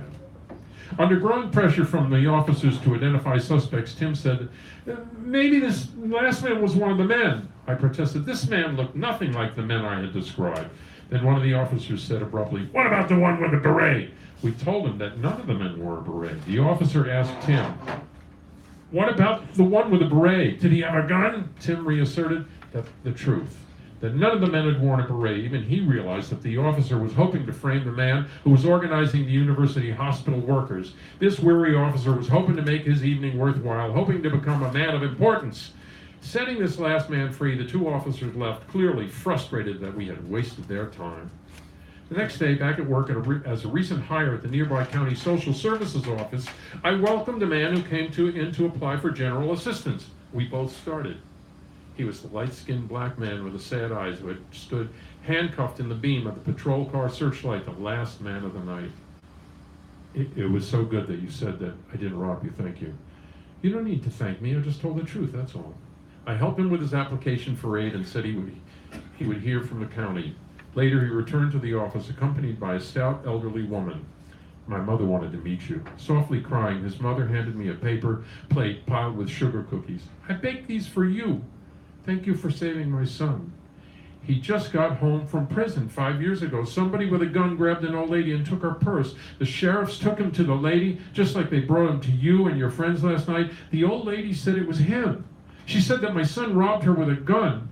She was probably so shook up she didn't even know who it was. She did a terrible thing to my son, but she didn't know. She didn't know. Her words echoed my Japanese-American mom's words from years early. They didn't know who we were.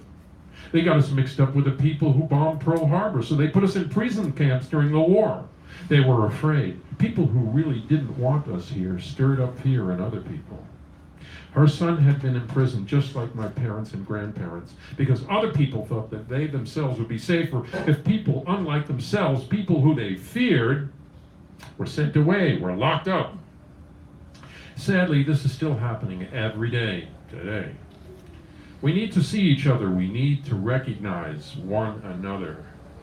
The mother of this sad-eyed man and my mother both understood this. They both saw through to the fear, the deep fear and unfamiliarity that keeps us all from recognizing each other. His mother and my mother had both found a way to move beyond bitterness, to clearly see the wrongs, to stand against injustice, and yet still have compassion for people who made mistakes, for people so damaged that they couldn't recognize others as fellow human beings. More than 40 years later, I still have not grown into the deep compassion of these two mothers, mine and his. The instruction to love even our enemies has not fully taken root in me, even though I understand that this does not mean that we need to love what lost and damaged people often do to others. Before we can love someone, anyone, we have to be able to see them, to recognize them as our fellow beings. Perhaps we could all help each other more toward this. It could make a real difference. 2 minutes? Okay. I got another 30 minutes here. I'll just do what I wrote. I'll start with what I wrote today and yesterday. Nice book. So.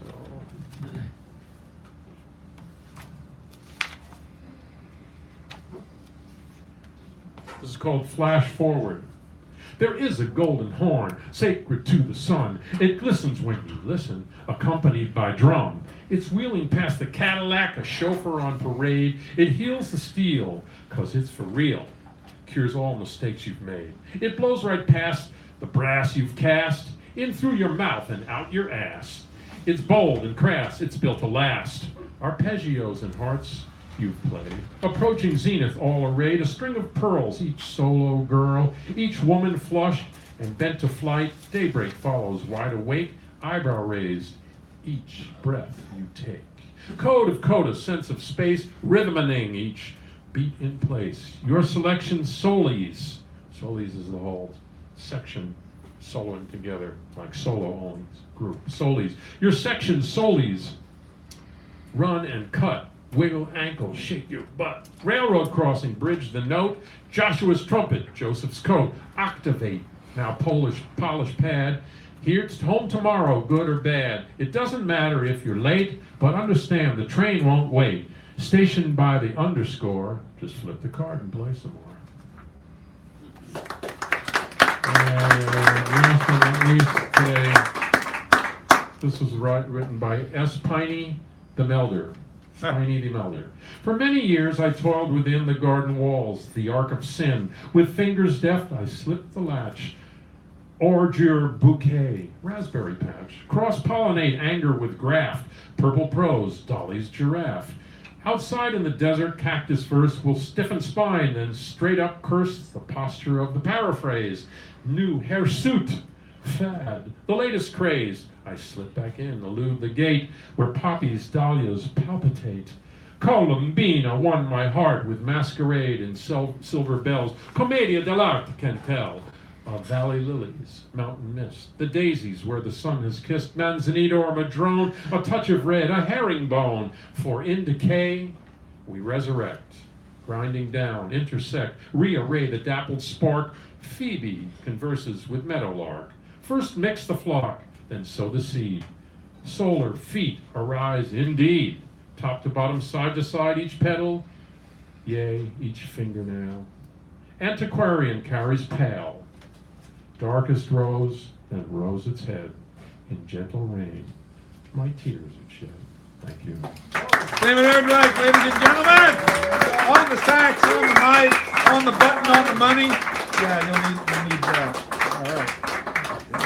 All right. Thank you. Well done. So we're going to take a quick break, and that means I'm going to take this device, which will still be functioning, but it will face the wall of honor. So just keep that in mind. We're going to start. Rob is here. He can't get. Rob, where are you? Give him a round of applause. He's going to open the second half, the second show, as they like to call it, and then we'll be back with more fun. Take a break and talk to David about the books. You got books, don't you? Yeah, I got books. He has books here, and there's with deep cut discounts, as they used to say. Mysteries, mystery. Mysteries, mystery. Thank you. So this is your attribution sheet? Yeah, so I want you to write the there name it of is, the there it book, the name of the book and the poet. I mean, I have the book, but I want. Yeah, give me everything, as they say. I thought you might read that. This one is crazy. You got all the lines. Couple months old. Pretty good. I'm seeing you. Doing good.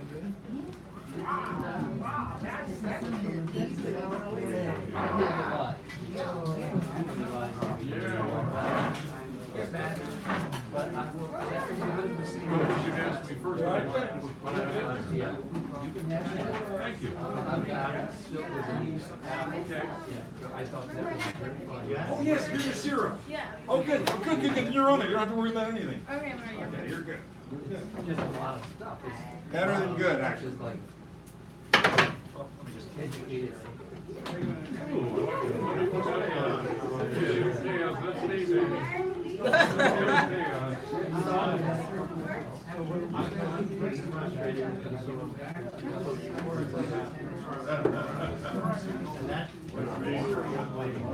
Jim, did you sign up? Did you sign up? Yeah. Okay. I couldn't think of whether you did that or not. Chicken night. Yeah, I got a list of chicken. Sunday, Tuesday, Thursday. So, yeah, my chicken memory I have. I was going to tell the story, but I didn't have enough time. So when I was in my older sister tells me the story, so I don't remember it. Somehow chicken showed up in New York City. Chicken shows up in our backyard. God knows. And my sister said, oh, they like corn. So we immediately went and got some kernel corn that they could cut up where I got. I'm eating the chicken. And there's probably right here. I wanted the chicken to follow me. So I took the string and I caught a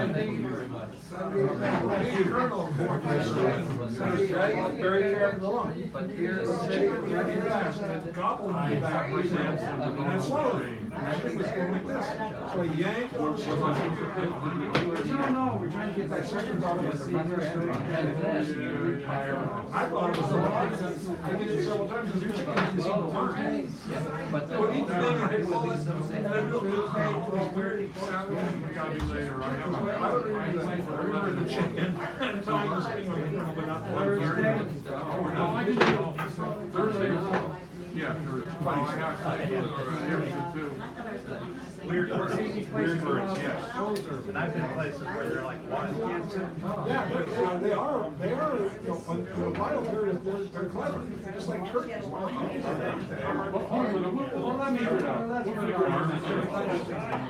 Oh, they're so stupid that they gotta like separate them or smother each other. This friend of mine he was a turkey. He was a turkey farm that he worked on. And he raised them from the time they were about this tall until they were kind of picked up by the truck and passed up somewhere else. And they would get about this tall at first. And he said, that he really hated the summer showers because of the lightning would flicker. And they would all go like this, and they looked up, their mouth would open, and they would drown. And they would drown. And they would fall over. And some of them would be fine. Yeah, I never did. Never heard them. And they're so genetically altered.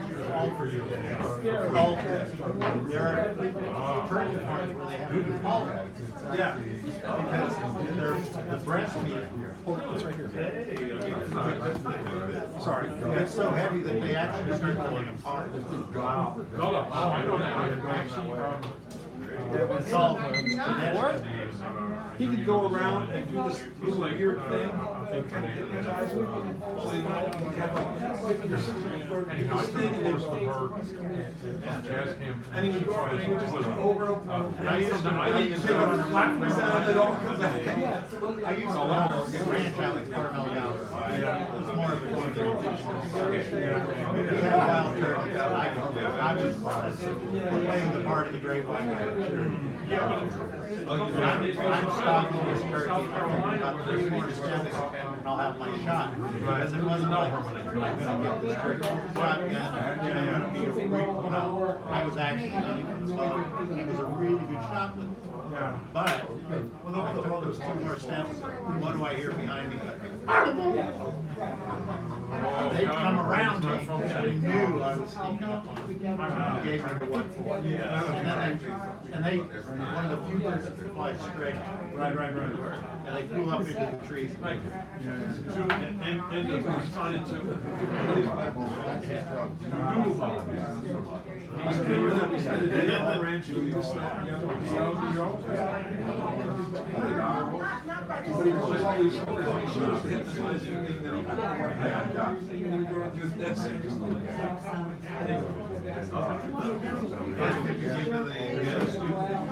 Barely.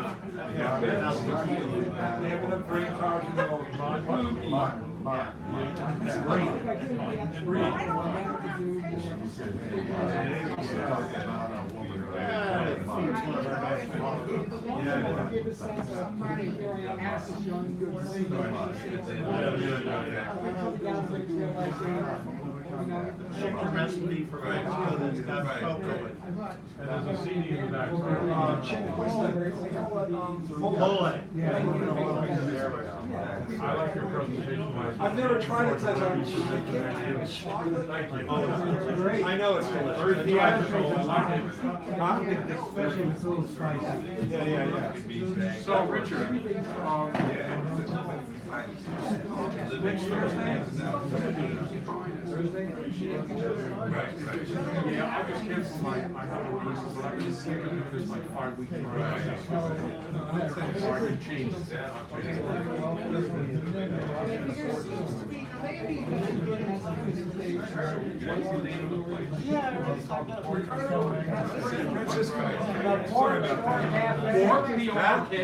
Yes. Thank you. Ring is working. Cafe. Next Thursday, a week from Thursday. April 31st, the second one. 12:30.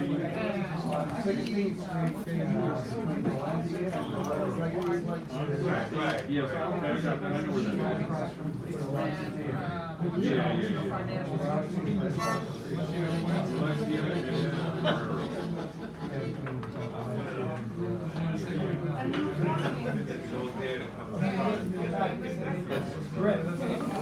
Thursday, on Thursday.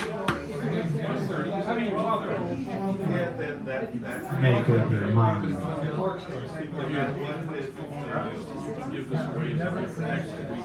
Okay, all right.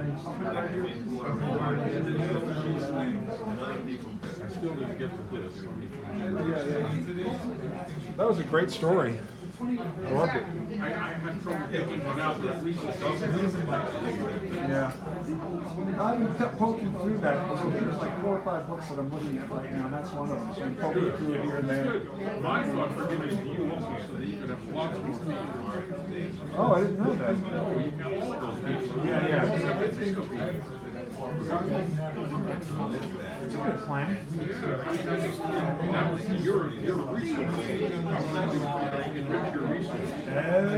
Okay, well then you told me, I didn't know that aspect of it. But now I do. That's good. So one of the things that I'm going to do, working on, is something I call a global open rights. Yeah, you mentioned that. That's very intriguing also. So I'm going to send you an email with the link. I'll send it to you too. Okay? Because the thing is, basically what I'm doing, it's a page, but I want to have people say, I like this, I don't like this, changes, what about, so it's in the editing phase, but I want other people to give me feedback. Then the other thing is, so finding these open mic, I did find a method. I put it in my search, in a search engine, I put in live streaming open mic poetry, Pittsburgh, London, or whatever. And then you find it. So I'm thinking, that's a technique. I found one in England, and they either do English or Welsh. So anyway, I'm going to get this started. I'm going to put this where I can see it. Yeah. So I think it could be a good thing. We'll see. For crying out loud.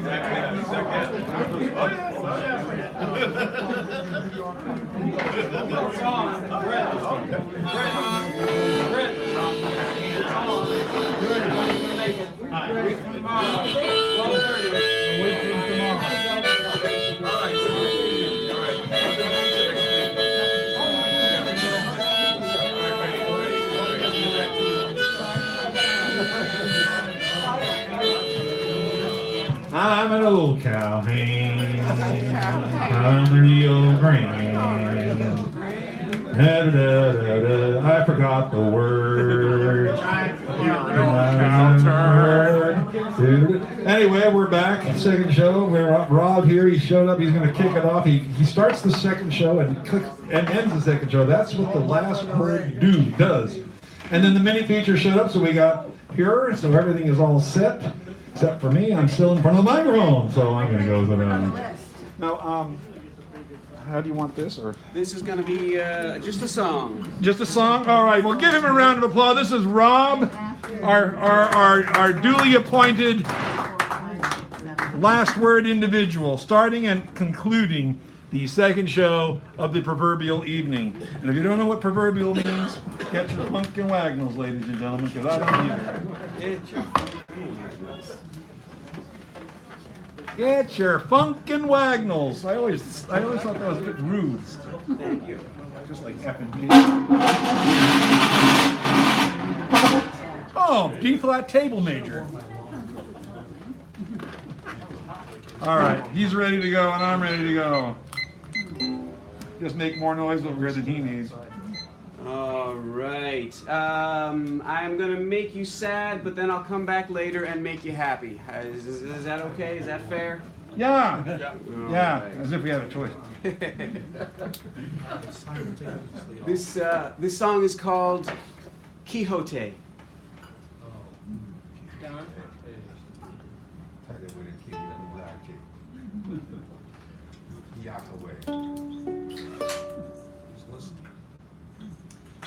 I went looking for a thief, for some predatory churl, to allay their victim's grief and ease a suffering world. I found a thief, laid him low and stopped his spree, but when I looked in his eyes, all I saw was me. Don Quixote, go home. Go home and cry. There ain't no dragons, there's just you and I. There ain't no monsters call off the crusade. There's just broken people whose lives were waylaid. I went looking for a rapist to prevent an awful crime, to keep someone's daughter being scarred for all time. I found a rapist, struck him down, set her free. But when I looked in his eyes, all I saw was me. Don Quixote, you're done. It's over, you're through. There ain't no dragons, it's just me and you. There ain't no monsters call off the crusade. Just confused people whose world was waylaid. We long to slay the beast, send evil to the dust, until we realize the beast is all of us. I went looking for a killer to prevent a bloody deed, to give someone aid in their direst hour of need. I found a killer, set their victim free, but when I looked in their eyes, all I saw was me. Don Quixote, lie down, just lie down and die. There ain't no dragons, it's just you and I. There ain't no monsters call off the crusade, just lost lonely people pretending no one's afraid. Don Quixote, just fall on your rusty sword. There ain't no villains, just people ignored. Don Quixote, you're done. You gave it a try. There ain't no dragons, just you and I.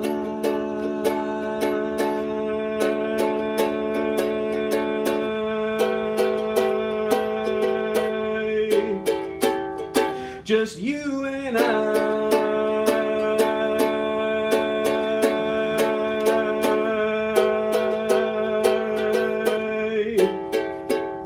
Just you and I.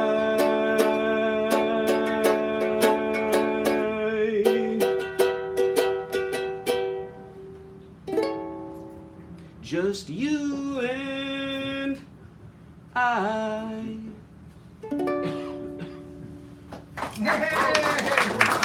Rob! Rob.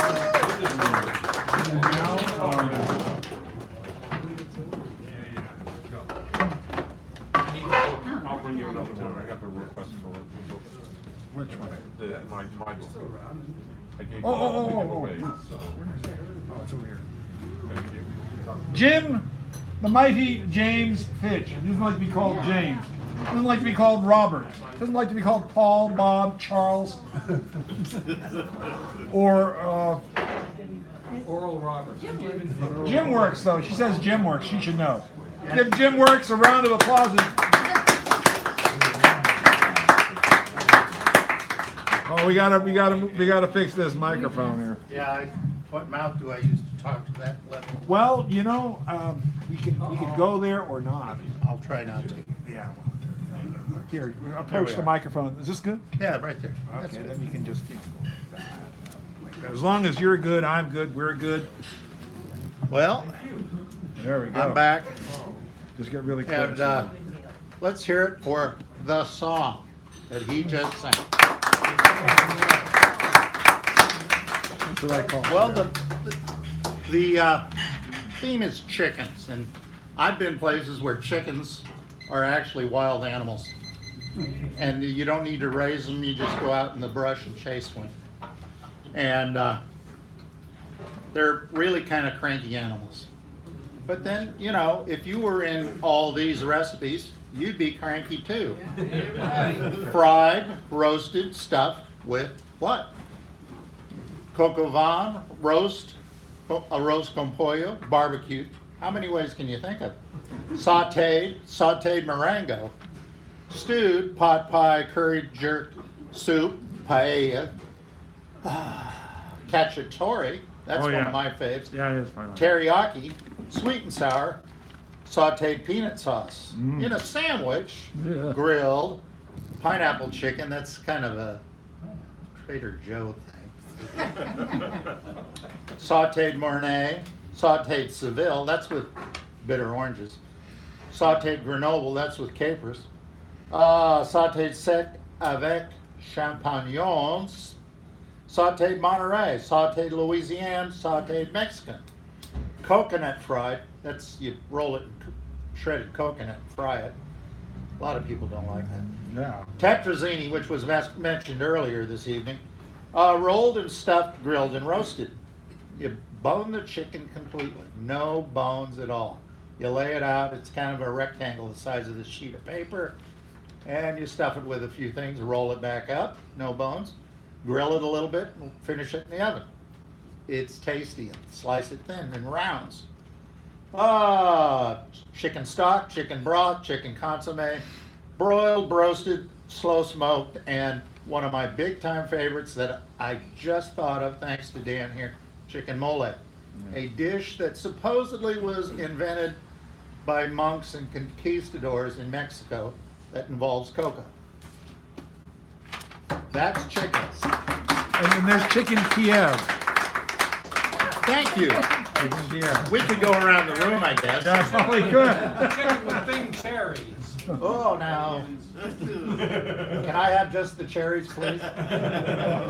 Anyways, I got a chicken story. I used to run a place, and my partner in this was long ago, said, let's get some chickens. We're looking in the back of a magazine, 100 chicks, and they mail order them to you. And they came to the post office, and we got a call, come get your chickens. I go down to the post office, and you could hear this peeping in the back room, out at the front counter, and there's an old gal in front of me in line, and she's tapping on her hearing aid, and she goes, I keep hearing this peeping. And the guy behind the counter, he was a cruel kidder. I mean, he all in good fun, but he goes to the lady, you better get that checked out because I don't hear any peeping. So we got these chickens, and they were called Cornish X crosses. Well, actually, this is the stock that they use to grow Cornish game hens. And basically, 5 weeks out, they're as big as a Cornish game hen gets, which most of you probably know. But they kept getting bigger. I mean, these birds kept getting bigger. And one of the first things they did as soon as they were released in this pen we built for them is all the guys ganged up. It was a non-select, so they didn't look at them for sex. You know, they're just poultry. Well, all the guys ganged up on the 3 females, and that was the end of them. And we had one worker at this place who liked to hide out during the day. You know, he'd do a little bit of work, and then he'd go find a place to take a nap. Well, he decided to take a nap in this poultry place, and the chickens decided he was on the menu. And he ran screaming and never came back to work. And these birds kept growing. And we got to a point where, you know, we used some and some just died, I don't know. And they got to a point where they were almost waist high on me and weighing around 18 pounds. And they had a local event to raise some money for a couple of charities. And we donated one of these roosters with a good bottle of wine, red wine, and we'd fancy penned out the recipe for coq au vin. Well, somebody had a soft spot for this poor rooster and said, I'm going to save the rooster. And she bid it up, and she got the rooster. And she took him home and treated him like a pet. And like a lot of roosters, he thought he was invincible. Well, he picked a fight with a German Shepherd, and that was the end of the invincible rooster. Thank you. Thank you, Jim. Oh, by the way, this rooster's name was Cluck Cluck Motherfucker. How about Kung Pao? Oh, That's a good one. there we go. I'm going to add him to the list. Dudamon, you're next. Then we got Mark. And then Nasira, our mini feature, she is here, so. I can't do it.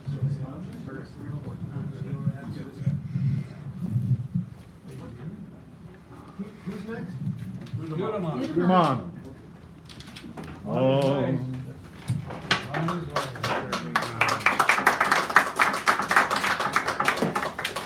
Ah, shit. Again. There you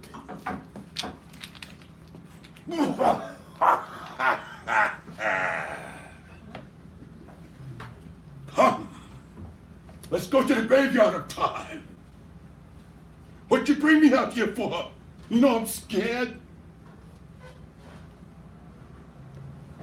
What's that shit you're drinking there, man? It just makes you go. So we go back. Look over yonder. What I see. There he is. They took his eyes, and I could not believe it. You know what they said? There y'all go, talking about those darn chickens. A friend of mine said, he loves chickens, but you never see him eat a chicken. He said, man, that chicken over there is mine. But what's that shit you're drinking, man? I could not believe it. I was born in the year, way back yonder, back in the fields. I could not believe it. The stock market crashed that year. 1867, the stock market crashed, and we could not believe it. Those northern carpetbaggers, they tell us we must get rid of our property. And they fooled me. One foot-footed Joseph Pratt, and he said, I'd rather run into a Union soldier bayonet than to go back to pull a plow on that rich landowner. How he treated me. He would allow us. We had to tar our baby to get work that year. I could not believe it. Man, what do you say? What should we fight for those rich landowners, or should we drink some shine? Yeah, some shine on me, man. Shine, shine. Please save little old me. They wouldn't even allow us to pull the plow on their lawn, you seen. And yet, they say for us to go and fight for their property. I'd rather, again, like I say, run into a Union soldier bayonet than to go back to Georgia to pull a plow. And yet they say, for me to be a dumb Confederate soldier, ain't you kind of shine? Shine? Yes. Please save little old me. And so we walked out into the field, and we worked, and yet we're going to fight for those rich landowners that wouldn't give it up. They chased us off, and yet we had to sell our children, tar them, and sell them as little monkeys. What do you say? And I could not believe it. And there was a drought one day. I look up yonder. They said, follow the good drinking gourd. Go north. Follow the drinking gourd. And yet, we heard the cracking of the whip. And we looked, and the British was driving them down through the swamp. And we says, are there crackers? And yet they all looked and they said, we cannot believe it. Look up yonder. What do we see over yonder? Follow the drinking gourd. Over there. But you know what? It always feels good to take a little rain, you see. It rained so hard that day we took a bath, you see. We made love in the haystack of time. But I could not believe it. We got drunk. Oh, we got drunk on the road up yonder. But yeah, they sung a song called Money, Money, Come to Me, Money, Come to Me. Oh, your Yoruba song called Money. They brought it here to this land from Africa called Money. Money, money, come to me. Money, money, come to me today as I will it. So much money be. Millions and billions and trillions of energy. It's just doodle is my religion and doodle is the time. What do you got on the bottom of your feet? Doodle. Thank you. Come on.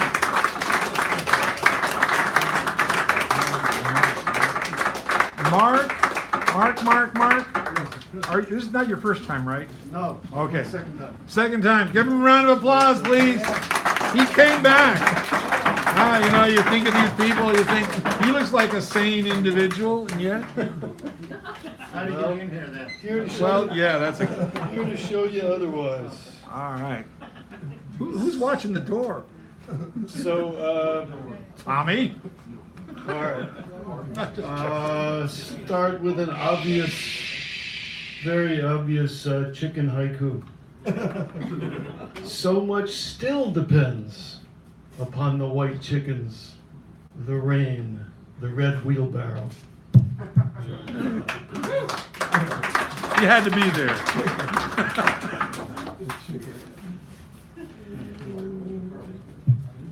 I'd call this, or the title of this is, I'd call this a political poem, but what's not political? Some ground rules. He who shall not be named will not be named here, not because he's so powerful that we fear him, but because his name is, like him, a pollution. And because he thinks he wins when we say his name. It's why he does everything. I would, however, like to talk about that name for a second. Will you join me in wonder at its aptness? As if it were ordained by, of course, I know it's an invention of his father, an ingenious, though crude adaptation, while moving it over from the German, using that opportunity like a criminal, a charlatan who sees the opportunity to escape his basic nature in the new world by lying about it, a con that can pay. Yes, that's the metaphor. The father just moving the name over on that language change opportunity from where it sat and belonged next to rump and dump and frump and sump to become a verb for power. And an adjective even more specific and menacing, the suit of said type being who's in power now, as in it's us, not you, clear the streets and duck or get fucked, we're coming in low. But here's the etymologically cosmic laugh, the Greek destiny of that name change. It happens with the noun, which of course identifies person in a place doing a thing. Doesn't let him slip away. It nails him with all the truth will out inevitability of the role he ultimately will play in our country's history, waking as it will in shame from this pathetic episode. Not its first, not even its worst. The noun IDs him as he essentially and eternally is the dump from the rump, the chump in power or not. I'm going to say the noun, sorry, but it's not his name, it's a word in the dictionary, trumpery. This word catches him like a spotlight as he tiptoes in the living room, about to slip into the night with all the presents and the tree. Here's what it means. 1A, worthless, nonsense. B, trivial and useless. 2, tawdry. Morally, existentially tawdry. I did not say your name, but for Christ's sake, you fucker, I am talking about you. But listen, asshole, when your shit geyser blows, when you burst like the boil you are, and we can be healthy again, we will say your name with wild hand-rubbing glee, and we will laugh about you again. For just as Bush made Obama possible, our naming you, as with any sickness, is the beginning of the end for you. And now I speak again to the good. Remember the sweetness 10 years ago? We were not deluded. The economy was in shreds and we were soaked in blood. This we knew, but we had a black man for a president. How we had earned that. Think what karma we are building now. Talking about the fucker can help. We have to sharpen our contempt. Pit words against the evil he gives space to. De Niro's the only rational on-target commentary on him yet. If you're not spitting at him, you're not getting at him.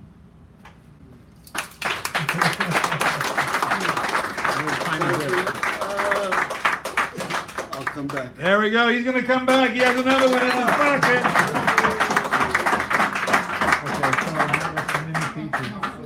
Yes. Now we're going to have our mini feature of the evening. I think her debut was last week. Nasira. Give her a nice round of applause. She was debut. She's our mini of the evening, the champion of all champions, a person who knows how to speak, and she's gonna let her rip. This will not last 8 minutes. Okay. But maybe 4. All right. I think today, like in today's society, for my generation, at least I'm 23. For my generation, like chivalry is dead. Like I have to teach men all the time when I go on dates that I'm not opening the door. And I'm not paying either. so it goes a little like, I walk up to the door and then I stand there. They're like standing there with me too, and I'm like, open the door. And that's because like, I guess that's just how society is today. I mean, I guess that's just how, that's the way life is. So I was thinking about it, and I wrote this poem because I felt like young men, at least, don't take the time to get to know, you know, in the dating world, I feel like people are just not taking the time to get to know each other. The dating world in today's society is, hey, nice to meet you, I'm Nasira.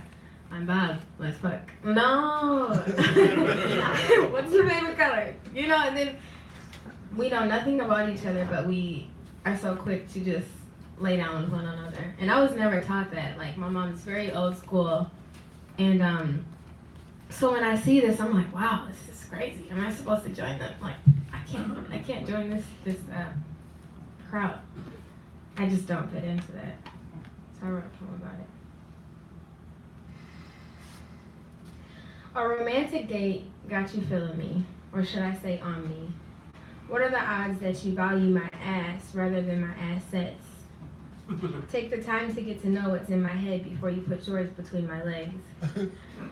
I can make you laugh and make you feel whole, have you feeling emotions that transform your soul, but never mind that. Silly me for making bad decisions when philosophy says men like you have good precision, or should I say persistence. The woman's body is king. I refuse to be used up or pushed aside as if I am nothing. Train that man to get to know you. Explore your mind before your body. Caress your thoughts before your thighs and look into your eyes and learn your story. See, my body is my temple, and it could all just be so simple if you took the time to value what's right in front of you. Before you unwrap the gift, thank God for what's given. I see how you treat women that are valueless. You hear nothing they say, they're volumeless. I paved the way for women to understand their worth, to understand that pussy is power. But so is your mind. Just in case you guys didn't know. So I allow you time to get to know me, or I could just give it up for you to turn around and blow me off. What's to honor when it came so cheap? I can hear your words flow through my head. Oh, you gonna make me work for it? Yes, leap. Run, skip, jump if you have to. See, I'm a work of art in the making, a sweet, intricate painting. I won't let you taint me. That's that one.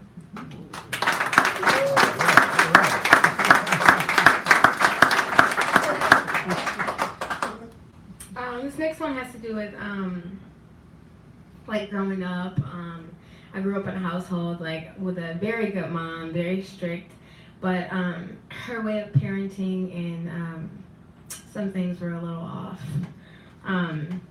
But I appreciate her, and I wrote this poem out of appreciation, even though it sounds like backlash. I swear, I don't hate my mom.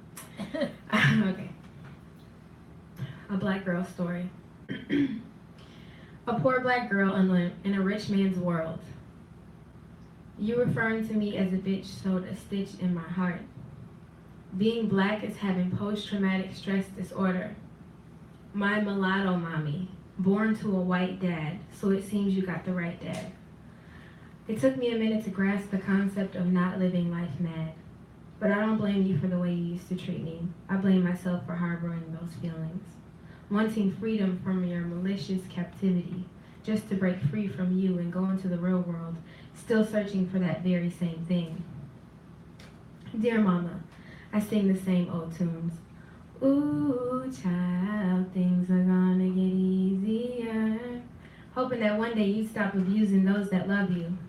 And I look in the mirror and say shame on me, because there was a time in life I didn't fight back, I just let it rain on me.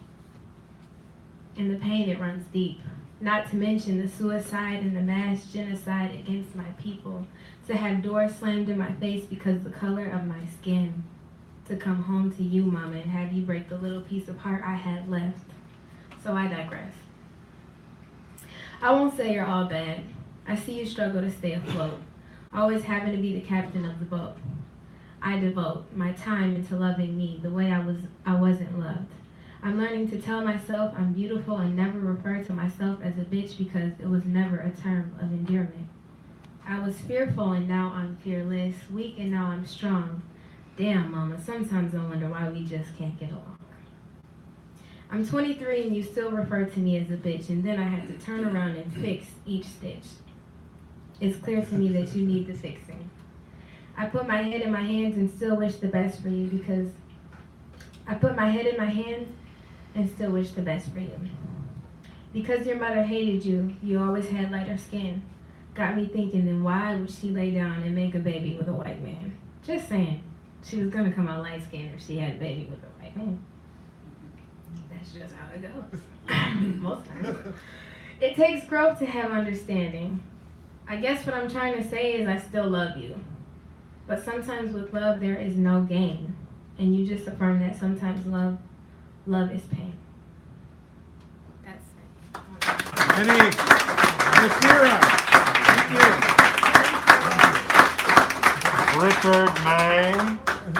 Richard May. And then we got Shem, Antoinette, Greg Pond, Francisco, and the closer Rob. Francisco, this is your first time, right? Oh man, we didn't have any first timers tonight. So, do you guys know who Edward Albee is? Yes. Okay, so this is from A Delicate Balance, and it's Tobias's monologue at the end of Act 1. What? Oh yeah. The cat that I had when I was, well, like a year or so before I met you. She was very old. She must have been 17 or more. I'd had her since I was a kid. An alley cat. She didn't like people very much, I think. When people came, she'd pick up and walk away. She liked me, or rather I could see she was content. When we were alone, she'd sit on my lap. I didn't know if she was happy, but she was content. And how the thing happened, I don't really know. One day she no longer liked me. No, wait, that's not right. One day I could see that she had stopped liking me some time before. One evening, I was home alone, and I was suddenly aware of her absence. Not just that she wasn't in the room with me, but that she hadn't been in rooms with me, watching me shave. Just about 4. And I couldn't place how long. She didn't like me anymore. It was that simple. I tried to force myself on her. I'd make her sit in my lap when she didn't want to, but it didn't work. She'd abide it, but she'd get up when she could and walk away. She was old, yes, but it wasn't that. She didn't like me anymore. One evening, I had her in my lap for the 5th time the same evening. And she lay there with her back to me, and she wouldn't purr. And I knew she was just waiting till she could get up and move away. And I said, damn you like me. God damn it, you stop this. I haven't done anything to you. And I shook her. I had my hands around her shoulders, and I shook her, and she bit me hard. And she hissed at me. And I hated her for that. I must have hurt her ear some. She shook her head a lot for a day or so. And you see, there was no reason. She and I had lived together and been, well, you know, we'd been friends. And there was no reason. And if I'd failed in any way, well, my life was, I resented it. I resented being judged, being betrayed. I had lived with her, and if there was any responsibility that I'd failed in, well, there was nothing I could do. And I was being accused.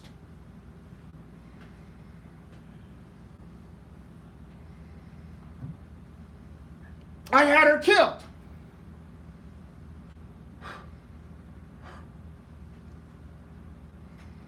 I took her to the vet, and he took her in the back, and he gave her a shot and killed her.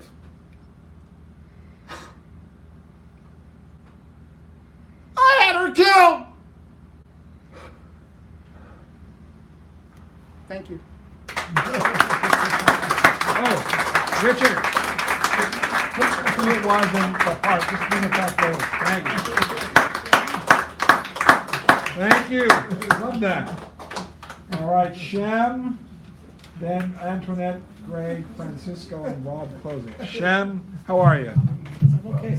There you go. Let me get you framed there perfectly. You are perfect. Am I perfect? Yeah. That's what we want. Perfection. Perfection is what we want, of course. Okay, so this is it's kind of strange. This is from the perspective of an adolescent young woman. I think it's because my daughter's entering adolescence that this came to me. And it's sort of about the, dealing with the male gaze as your body starts to change. From the way you look at me sideways, I can tell you don't see so good through that man gaze you've been trying on for size. Maybe you need a different prescription or a new eye doctor. Here's hoping it's just the phase you're going through seems to be messing with the inflection in your diction, this you believe in I'm an open book you can read so well phase. But until you shed it and let it go, you will never even come close to revealing the me in me, like words in a secret diary kept under key and lock, scrawled in invisible ink on handmade parchment in an invented alphabet on scraped out petroglyphs on yet to be excavated cave walls in my mind's almost dormant volcano from which creative destructive outbursts occasionally do erupt. You've got to be willing to burn the pages and watch them turn to dust and smoke to see what I think. But blink and you'll miss it. And the trying to be so cool, you're almost too cool to be you, and you will never be privy to the secret soliloquies silently screamed to my closed bedroom door mirror. Somnolently moan to my living room couch lap purring black cat, or the imagined journey line I trace with my finger on my yet-to-be cartographed survival map as I lie staring up at the ceiling from the lofty heights of my bed on stilts. You think you know me, but what you show me is you only see what you say, repeating lines and refrains you've seen, read, or heard about, reverberating through the haze in your brain as you puff up and you blurt them out, insistently hanging on to your certainty, shouting out beyond a shadow of a doubt. But what you're running off at the mouth about only leads you astray. My hips, my eyes, my lips, my thighs are the twists and turns you must endure to truly learn how the land lies. You try so hard to convince yourself this comes to you easily, that you see into me intimately, but you don't. Like from the opposite end of the block, you've already got me clocked and you're about to untie all my knots and pick all my locks, but you won't. Because the lies you profess to confess only cause stress and generate static. And besides, the chasm is too wide. You will never fathom the multiplicity of universes that lie behind these eyes. Still stressing? Guessing without looking or listening. Don't try to bless me with your dim light insights, because the torch flame bright shining in my soul's darkest chamber would leave you scorched and riddled, feeling itsy bitsy little spider hurriedly scurrying for a hole to crawl in. Hide your tears, spilt milk of your cheap bravado, false charm. Yeah, you think you know what you're trying to get into, but you still don't even know how to pronounce my name right, let alone get in the game I'm playing, like you make the rules or even know what they are. Foolish fish, better luck wishing on a star. The roots of this tree run deeper and wider than your balsa would think you could hang glider, could ever even try to fly. And the ripeness you see in the fruits bending these branches only hints at a sweetness inside you will never know or possess. The surface you sidle up to, try to slide up into, a reflection of your own face you see in these honey chestnut eyes, a desire that does not quite fit you yet, displacing a chance to see me when I am alone in my world and roaming free.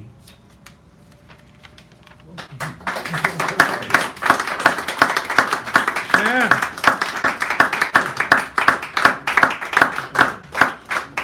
Thank you so much, Antoinette. Then we got Greg, Francisco, and Bob, closing out with a positive uplifting. Yes. Positive uplifting. I'm a grandma. Woo-hoo! What's his name? His name is Sunny Wild. Oh. Very nice. As in Oscar Wilde, Sunny Wild. Oh. Okay. But that's his first and middle name, Sunny Wild Bella Cox. Okay. Okay, so here's the poem. Woman labors behind closed doors, pain floats up Woman labors behind closed doors, pain floats upheld in pale blue pitcher like cream, thick, rich. Each minute shifts further from cozy 9 months. Breath holds deep long moans, calling him out like sirens call over vast seas. She sings him real, takes his time, small, soft infant smell, cries separate life into being.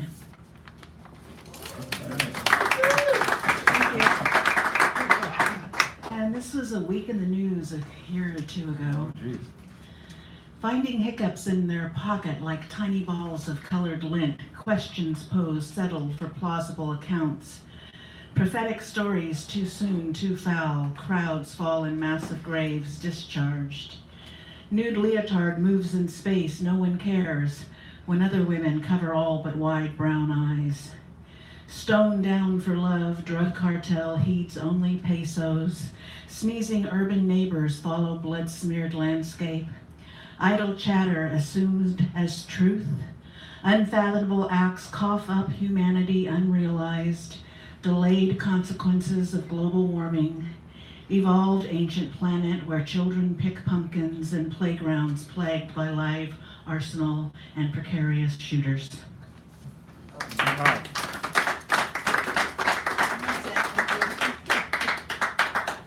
Thank you.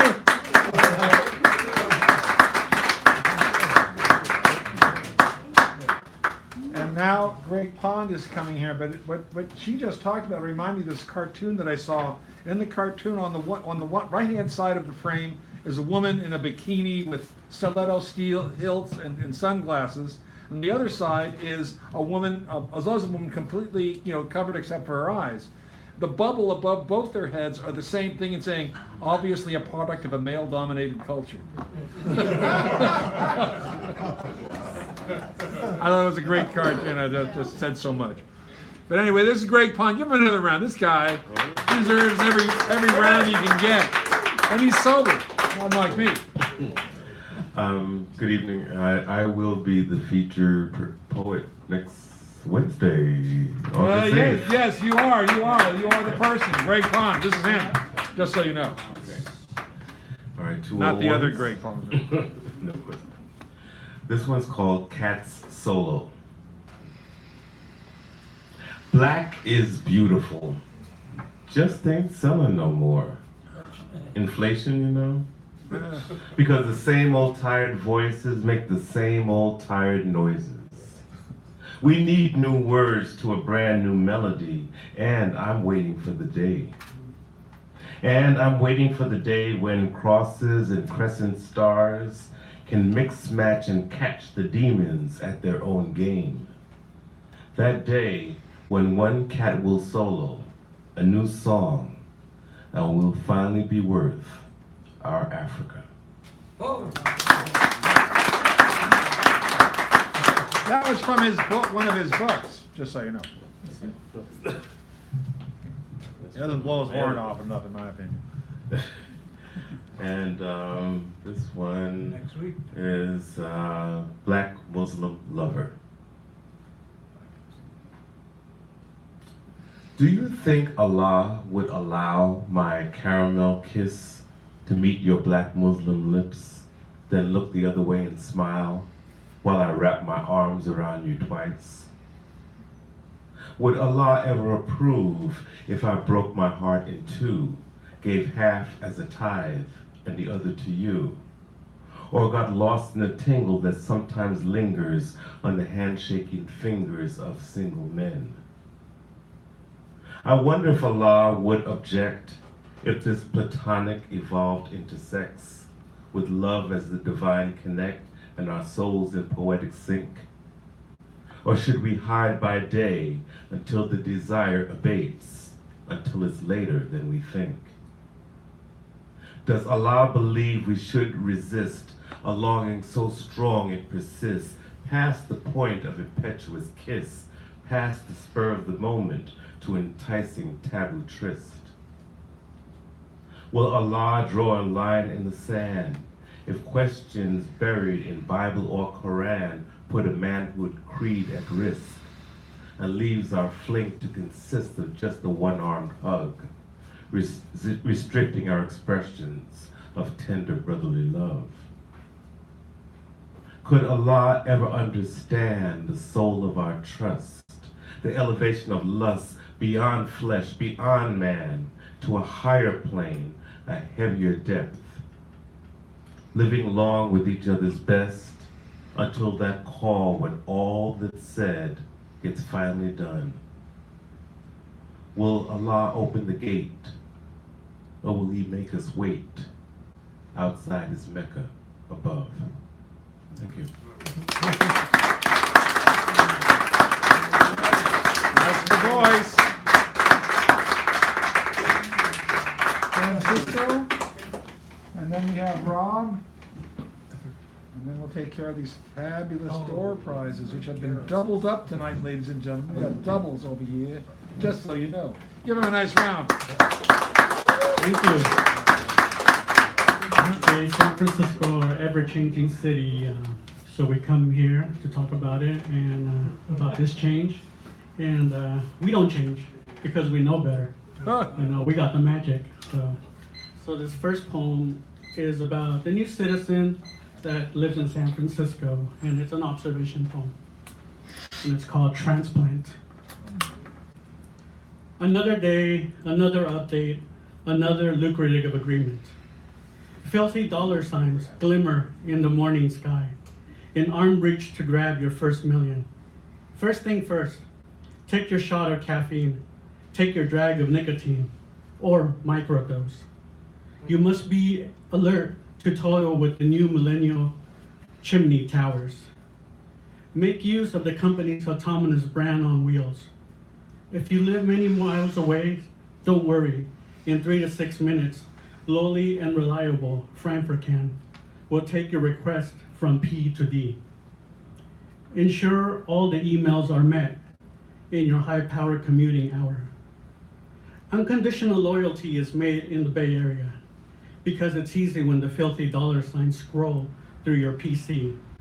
Evening social meetings ease away the long working hours. Raise your glass of wine to the oracle sitting in the chimney towers. Pleased to meet you, Miss Lotu Lady. Of course I'm glad to drive you to Santa Clara. On most occasions, a nervous wreck tech looms in the backseat of my working hours.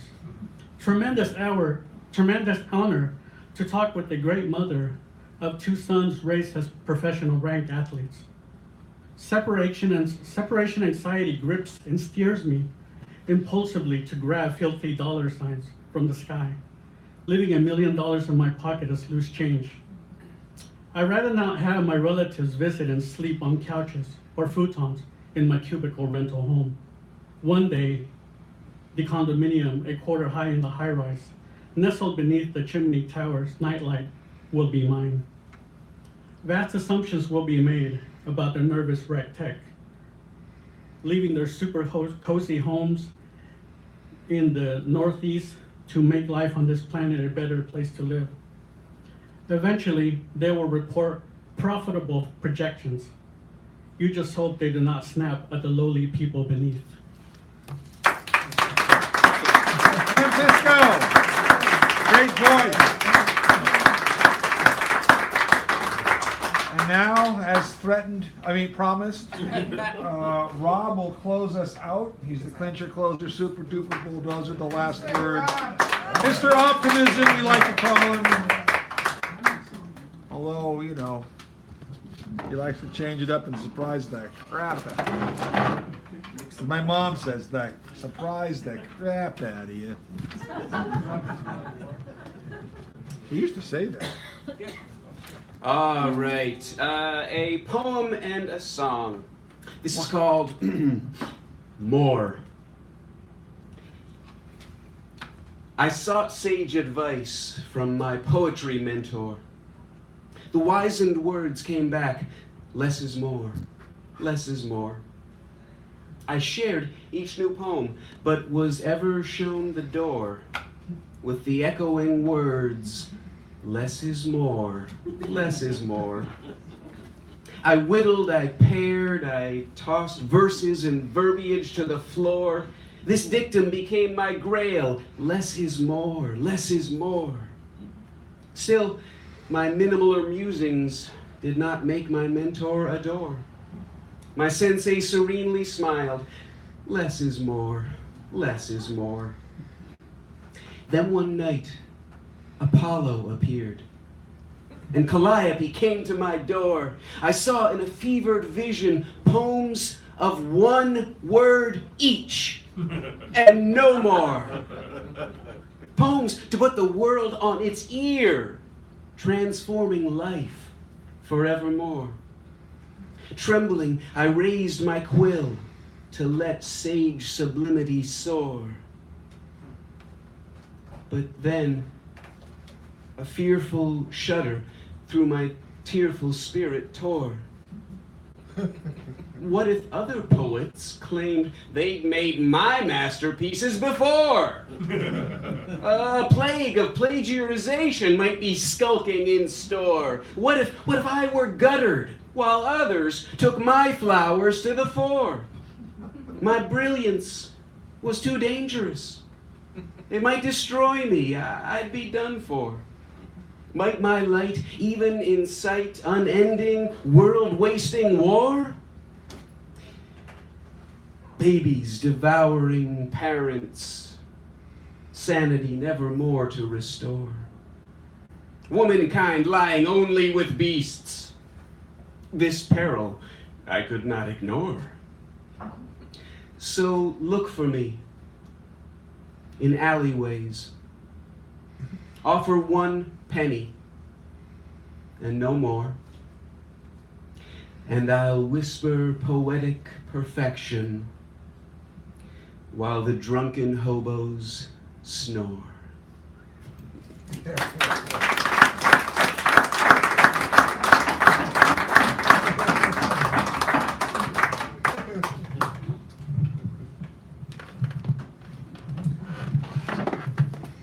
And shall close the night with a song, and this is dedicated, I didn't plan this, she's sitting right next to me.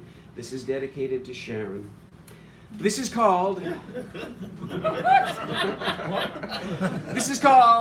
ML Crisis.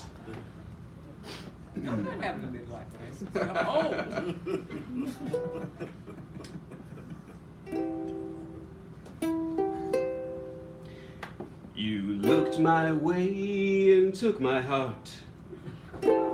Kiss me once, we'll never be apart. Your smile turns me inside out. You're my dream, ain't no doubt. I want you, baby. I need you, baby. It ain't no maybe. I'm mad like a Reagan. Let's make a baby. I don't mean maybe. Are you ovulating? Then I'm celebrating. Pregnant sex is wicked crazy. My lovin' won't be lazy. You'll be aglow, oh so horny. We'll make a lovin' night and morning. I'll still be a pouncin' when your belly gets a bouncin'. I'll still be a pokin' when your water gets a broken. And then postpartum, new baby plans will start 'em. You rest before we sow more seed. How many days do you need? Weeks. Thank you for that clarification. Or you can get your tubes tied, or I'll get vasectomized. Anything is alright, and then we'll hump until our hair is white. So, how do you like my plan? Am I your coochie man? Your life will never be the same. So tell me, do you have a name? What's your name?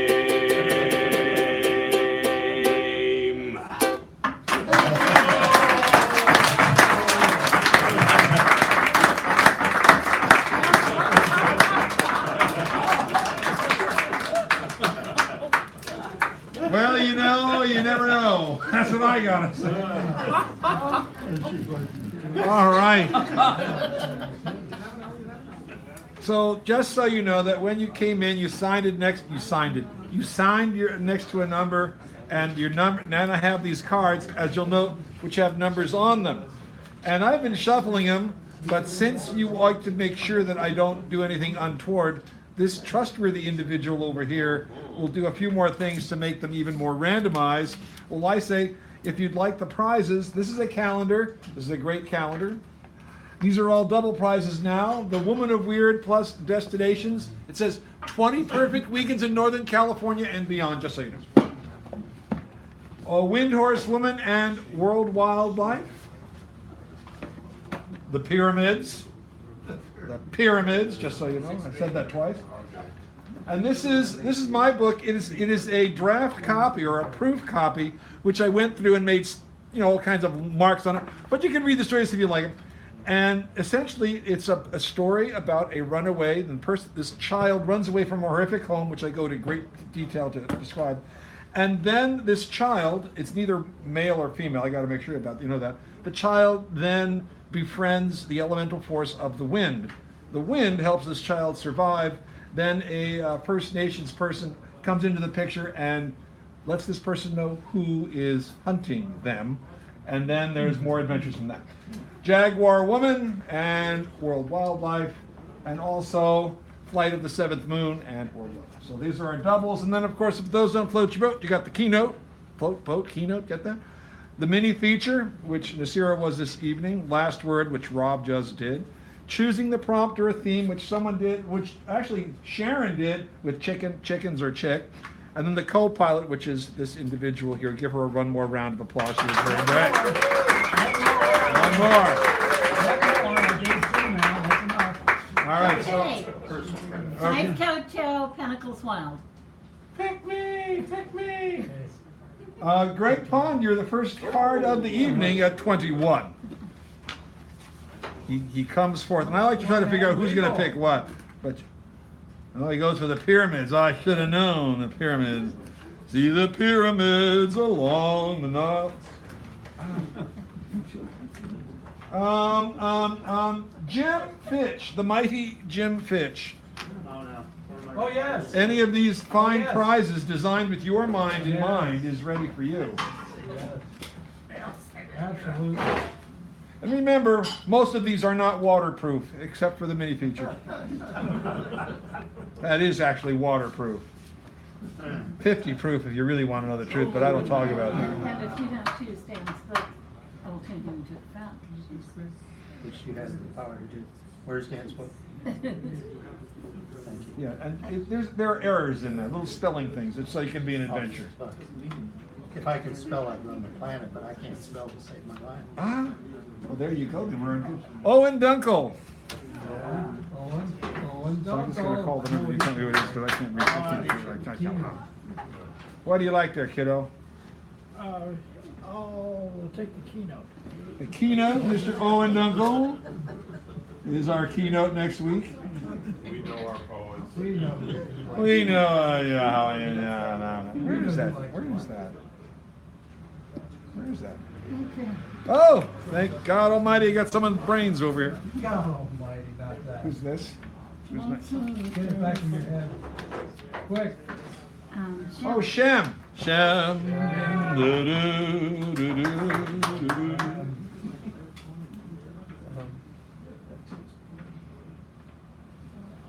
Want to be the mini feature? Sure. Why not? Shem is the mini feature. He hasn't done that yet, I don't think. What do I do? Yeah, you just show up next. No, you don't get the card. You just show up next week. The card. No, otherwise I have to make one thing. But see, I already put you on. You don't even have to sign in next time. You're set to go. You can be fashionably late. Dudeman, he left, right? Yes. Beautiful to see. Thank you so much. He's the person to get a round of applause. Thank you. Thank you. Applause.